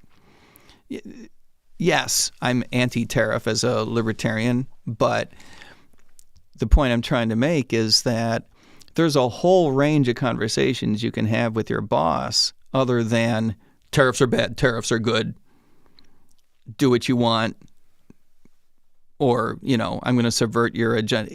Come on. Have you really surrounded yourself with people who can't have a discussion in the gray area? Because that's what has to happen. These tariffs, do you think that they'll that he's using them for pressure? Yes. And do you think typically, not uniformly. I do think he has an affinity for tariffs generally. I think he likes the revenue. I don't think it would bother him at all for them to stay in effect for a long time. What about reciprocal tariffs? What do you think of those? No such thing. No? Why not? It's a misnomer in the sense that a tariff is a tax on your own people. Mm-hmm. Let's be clear. Definitionally, never mind opinions. That's what a tariff is. A tariff is a tax on people who import things. That's what it is. The debate is who bears the burden of that tax on Americans, right? Will the exporters lower their price enough that they're actually bearing the cost of the tariff? That's the big debate. Would Americans buy more locally produced products to avoid the tariffs? Yes. Okay. So wouldn't that be a good thing? On net, on balance, in combination, no. That's just math. That's not much of an opinion. That's just math. Okay. If you're forcing Americans to do something they wouldn't have otherwise done on their own, almost definitionally, that means that you've imposed some inefficiency on the system. But if an American company wants to sell something to a country that has tariffs on American goods, A tariff on their own citizens for buying American goods. yes, The language is important. okay, If a country wants to tax their citizens for importing goods from an American company, that's hurting their citizens, and it's hurting our companies trying to export to them, yes. okay. So why would they do that to us? Why would they tax their own people? Why would they tax their own people on our products? Because of the same political pressures that they have, just like we do. Why do we protect farmers and certain businesses or other businesses? Because of politics. Okay. But what is the end game? Protectionism is a political construct. Okay. But what is the end game of the tariffs, do you think? Or, The motivation? yeah, what is The motivation is to What is- protect and enrich the people who are producing those things locally, domestically. So that would make American products more valuable, right? Is that what you're saying? It would allow them to charge more for them. Okay. It wouldn't make them better products. It would just make them more expensive. But would it help the American economy? No, because people would be paying more for them. If they're paying less for a locally produced product? No, they would be paying more for locally produced products than they would have been spending for goods abroad. Okay. I'm trying to just wrap my head. No. around it. I totally understand. Prices go up when you tax things. Right. But then if the go around of that tax is to buy locally, that product is going to go up. Do you think it'll be just as much as the product if you bought it overseas? Well, it's definitionally more than you were paying, or else you would have been buying it domestically already, right? I'm trying to, because since the tariffs have been introduced, I'm not sure if I've seen too much of an increase on. You wouldn't see it. No. How would you see it? Why wouldn't I see it? Do you have data dropped off at your house? No. No. But wouldn't Americans notice that impact on their Well, we do. wallets? We have inflation. Okay. It's a small contributor to inflation. Okay. Probably not a huge contributor to inflation. But inflation is running at almost 3% a year. Yeah. Which used to be 2, Yeah. typically. And sometimes it was 1. And the Federal Reserve is mandated to target 2%. Mandated. Mm-hmm. Well, no, mandated is the wrong word. They have mandated to themselves a target of 2%. Because that's a healthy inflation rate. Is that what They believe it is. Yeah. They believe it is. That helps them hit multiple objectives. Okay. And they don't even stick to that anymore. You know, they let it get to 3%. So when President Trump says that before the income tax, we largely funded our government through tariffs. That's true because the government was so small. So the only way to get back to that is to shrink the size of government. Exactly. Which would be fantastic. Okay. An income tax, as crappy as it is still the most efficient way to raise money. What you want from your tax policy is to be as undisruptive as possible, right? That means you want the tax rate to be as low as possible. That means you want to tax the largest base possible, right? You're much better off with a very low tax rate on a very big base than a very high tax rate on a very small base, right? The biggest possible base is our entire economy, our entire income. That's the biggest conceivable base you could possibly have. So if everyone pays a small tax rate, relatively small tax rate, on all of your income, that's less disruptive in terms of economic decisions in terms of supporting businesses, driving certain businesses out of business, that sort of thing, changing the way our economy works. It's less disruptive than if you had a high tax rate on just some piece of the economy, like imports or exports or certain types of businesses. Can I ask you something? Mm-hmm. A lot of people on the left over the years that I've argued with about income tax, they would always make an argument for a high corporate tax because in the 50s, our corporate tax, they say, was 90%. If that's true. It's not really true, but that's okay. So why is that a talking point for people that are more socialist minded? It's a talking point because many people feel, maybe I should use the word believe. Because the idea is that it created this higher standard of living, and this is when you had single income families where everybody owned a house and had a car, and the American dream, the 1950s. We're still much, much wealthier as a nation than we were in the 1950s. So not even comparable. The standard of living is much higher now. It is much higher. Much, much, much higher now. But why is it harder for people to make, or maybe it's not, but it seems like it's harder for a family to live off a single income, to be a single I think it is. Family. We bid up the price for all kinds of things, and we set the bar too high. I shouldn't say too high. That's a moral judgment. I don't mean to say that. But our standard of living is extremely expensive and requires people to work much more than they used to hit that very high standard of living. But our consumption is much higher than it used to be. Okay. Everyone, two adult families have 2 cars, right? In the 60s, it was 1 car. Square footage of housing that we consume, much, much higher than it used to be. What was it before? Do you know? It was probably a third less than it is now. And on a per person basis, probably half of what it is now, right? You don't have families living on top of it. You don't have 6 people you don't have 2 kids, 2 adults, and grandma and grandpa living in a household the way you did in the 50s. That's not a thing anymore in this country. We got 5 in that house. I believe you. Good for you. I'm proud of you. That's a great thing. That's a great thing. So my grandfather and my grandmother's family, they both had 13 siblings.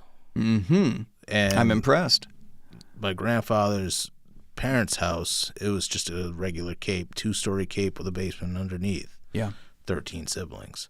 So, I mean, I think we're crammed in there. I can only imagine what it was like for them back then. Right. So that's a good example. We probably shouldn't put too many eggs in the one example basket, but it is a good example of the way life was very, very different 75 years ago. Our consumption of real estate, right, our consumption of housing on a square foot basis, or the quality of that housing, has gone through the roof. And it's expensive. It's very, very expensive. So it is hard for youngsters to break into that market. Very, very hard. So back to the 90% corporate tax. Yeah, corporate tax is a bad idea. Where does that myth come from?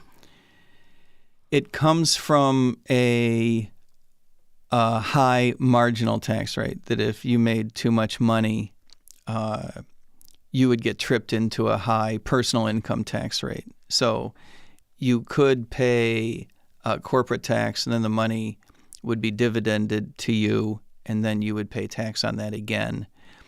And if you were in a very high tax bracket, you could pay a 70% marginal tax rate on your personal income on top of a corporate tax. So that's how you get to 90%. But the fundamental point is that a corporate tax is a bad idea, whether it's 1% or 99%. Corporate tax is just a bad methodology by which to raise money. It's a political construct. It's a way to hide it, right? You got politicians who say, you're not going to pay it, the corporation is paying it. Well, okay, corporations aren't from Mars, right? If a corporation pays a tax, some human is going to have to bear the cost of that. And in the case of typical taxes on corporations, the the cost of that tax is borne by all kinds of different stakeholders. The stockholders will get a little bit less in dividends. A lot of people don't care about them. The people who work for the company, whether they're high-paid managers or hourly wage earners, they're going to get paid a little bit less. The people who buy things from that company might pay a little bit more. But one way or another, human beings bear the cost of all taxes. There's no such thing as a tax that can be borne that comes out of some legal entity but doesn't find its way to someone's human pocket. Back then, a lot of companies would give workers pensions. Yeah. What was the... Much more than today. Yeah, I don't think I know of any companies that really give them today. No, some do, but none that employ you or me. Right.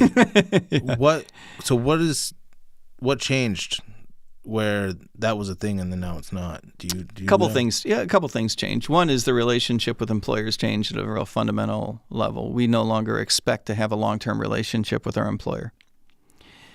So if an employer were to tell you, you work for us for 20 years, you're going to have a good retirement, that doesn't really mean too much to young people, right? Because they have no expectation of working for your business for 20 years. The other is that it's not a very efficient way to compensate people, in the sense that, first of all, you don't feel the benefit for a long time, so it's not very sexy. In many cases, it's not very tax efficient. And people don't appreciate things that they expect to have happen in their life only decades from now. So those are all before you even get to the portability issues. Can I take my pension somewhere else? Can I build on that pension if I have a different employer? So all of this has changed. Now, you do have a lot of employers. This came in the 90s with the tax rules that changed around IRAs, and when Roth IRAs came, a lot of employers were putting money into your 401k, right? Well, that's sort of a portable pension kind of concept, right? I think in the long run, that's how we need to treat teachers and cops, by the way, and other public employees as well, to make them more portable, so we don't lock in these people to 25-year careers when what we really want to do is be able to fire them from time to time. Part of the reason we don't fire these people is because we feel so damn guilty. We promised them a 20-year career at the end of which you're going to have a good retirement, and then we fire you after 25 months because you're crappy at it, and all of a sudden people are up in arms, including the union in a big way. Okay. So we do have a style of building a pension that's more portable and more efficient. And that has made the marketplace work better. And of course, in the most recent version, we have fewer people with full-time jobs altogether, right? The gig economy, which started 15 years ago. We have more people who work multiple part-time jobs. Yeah. And that doesn't lend itself to people offering pensions or even 401ks. People have to learn to set aside money themselves in their Roth IRA. What do you think the future of the economy for younger people looks like moving forward? Do you think that we'll get to an area where people don't feel like they're burdened with debt? I think that we'll get to a place where they don't feel burdened with debt when they stop taking on so much debt. And do you think that, where do we start with that, though? Because a recession, unfortunately.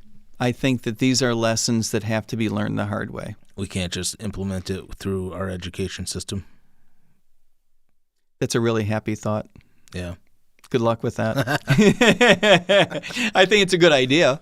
Yeah. I think it's worth a shot, right? I don't know if you got such education when you were in high school. I suppose I got a smidge. Some of that has to come from your family.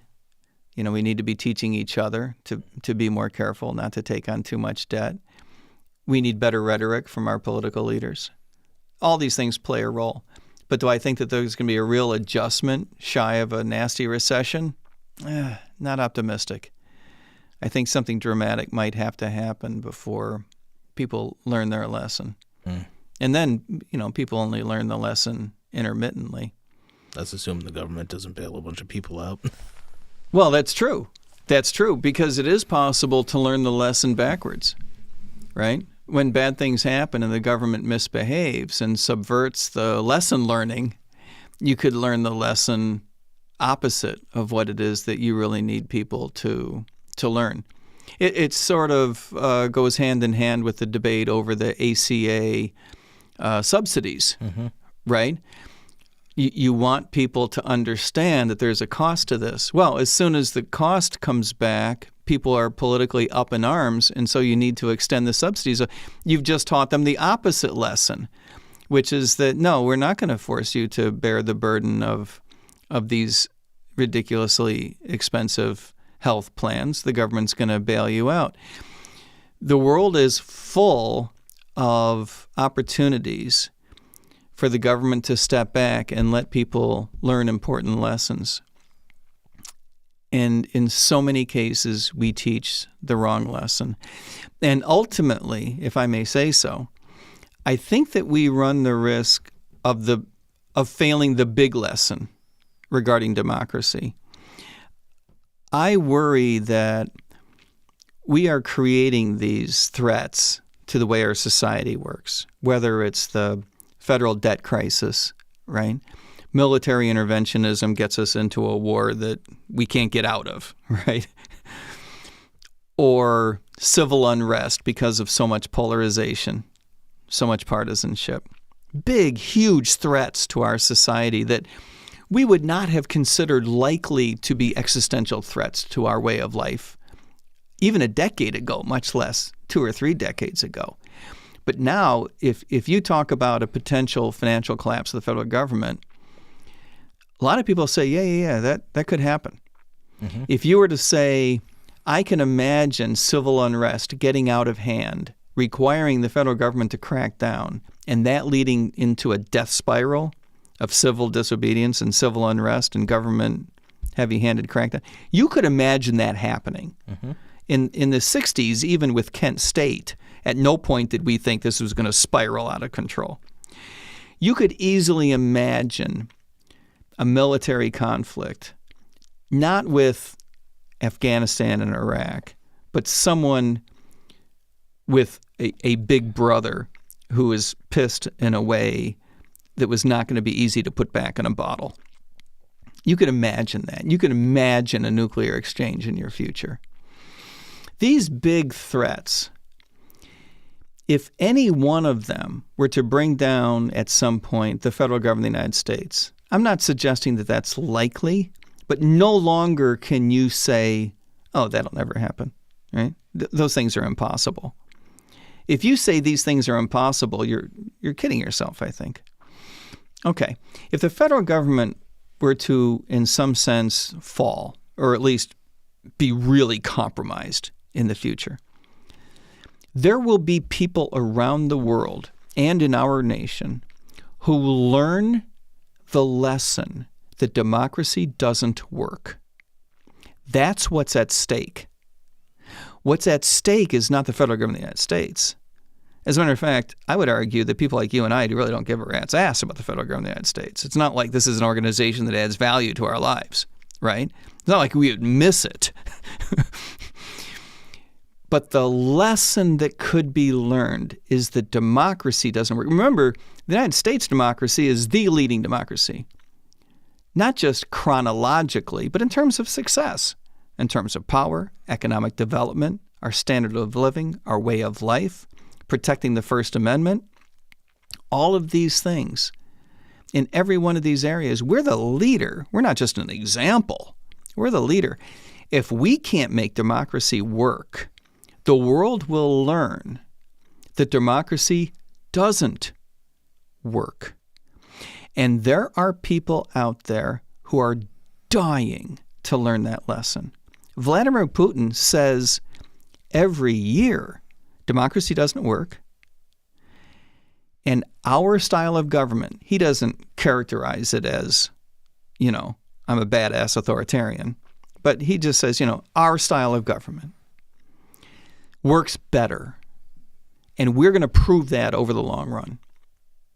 That's what's at stake, is that if we don't stop making stupid decisions, we will help prove to the entire world and for a century that Vladimir Putin was right and that Thomas Jefferson was wrong.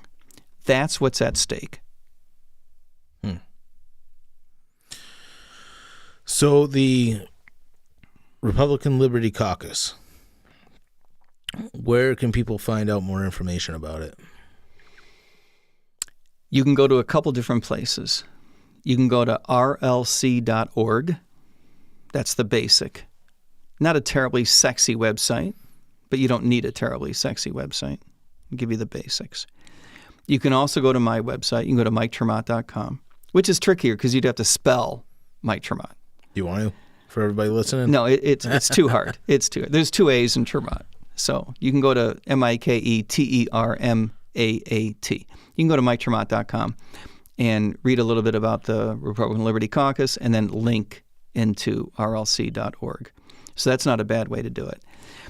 And then the third way is actually, I think, the best way is to email me at mike@miketermott.com.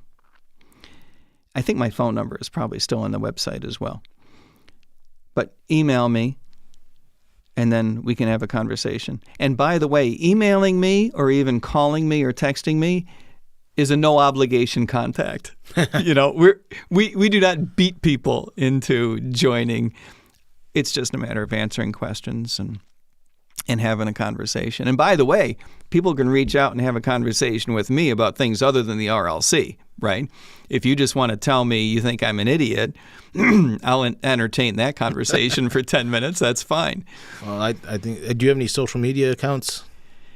Of course. I haven't paid much attention to social media in 6 months. Okay. So they're pretty boring. So email's the way to go. Email is the way to go.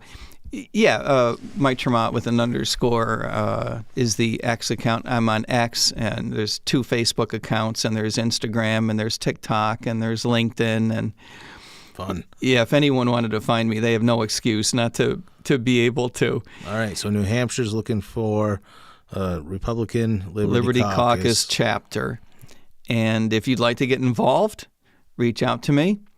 If you just want to talk about it, reach out to me. And if you want to talk about anything else regarding national politics or international politics, I would love to hear from you. Yeah, I'm glad that you stopped by. I know that you're only here for a limited amount of time, so I appreciate you coming over. I'm in New Hampshire for a total of 9 days. I'm in the middle of it. I wanted to get an economist on here for a long time, so when I saw that you were an economist, I was pretty excited that you're coming. Well, you're the first person to say you're excited to have an economist on your show. I appreciate that. I look forward to staying in touch. People like arguing about economics all the time, but you never really hear anybody knows what they're talking about. Well, I suppose that's true. Sometimes some of these issues come down to technicalities and just how things work, and it's just, factual and stuff like that. And sometimes it comes down to ethical matters. And economists aren't necessarily the best suited to answer some of those questions, One of the things, and, we can wrap up on this thought. One of the first things that we were taught in economics grad school when I went to George Washington University, when I went to GW, one of the first things we were taught was a course in economic history. And our professor made such a point of the following concept. There is no such thing as a social welfare function. And what he meant by that was, there is no way to say our society is better off or worse off because of any particular decision. There is no way to say, you have $100, I have $100, that's $200. Is that better or worse than if you had 99 and I had 101? We have no way to answer that question. Because we have no way to answer that question, And that's the simplest formulation of that question, right? I mean, after that, it gets complicated. Like, you got a car and I got a grapefruit, and, if you had the grapefruit and I had the car, would we be better? After the simple version, it gets very complicated. We have no way, not just as economists, we have no way as a society to answer this very fundamental question of what makes us better off. And that's one of the reasons why it's so important that we have a government that doesn't try,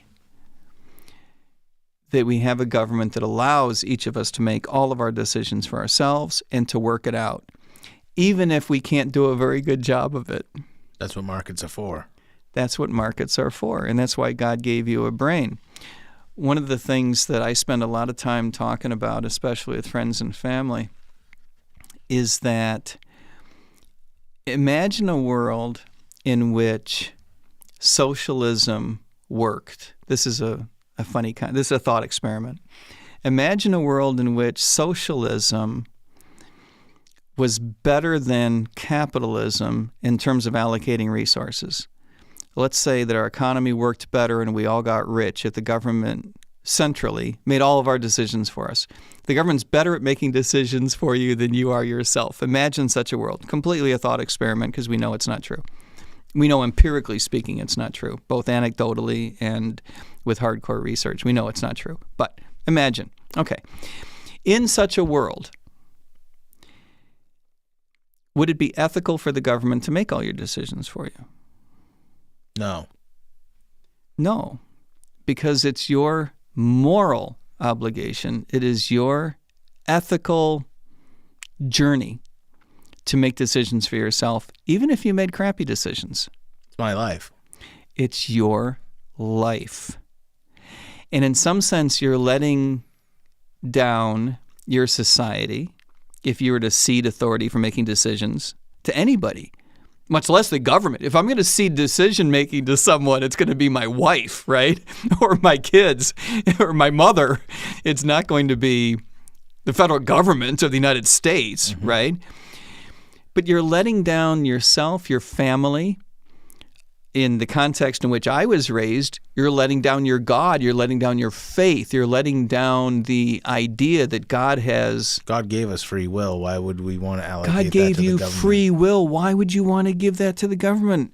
Write that on the side of the boat. There isn't anything more important than that. And so libertarianism, the idea that you have individual liberty, is not merely a matter of economic efficiency. Even if socialism made the world more economically efficient, you still should not be in the business of ceding authority to anyone else, least of all the government, for making decisions over your own life. And once that government starts making bad decisions, you're not going to get that authority back. No, you're not. Mike, thank you for coming. Thank you. And it's been a real joy to spend this time with you. Absolutely. Let me know when you're in New Hampshire again. Oh, I will. All right. Thank you.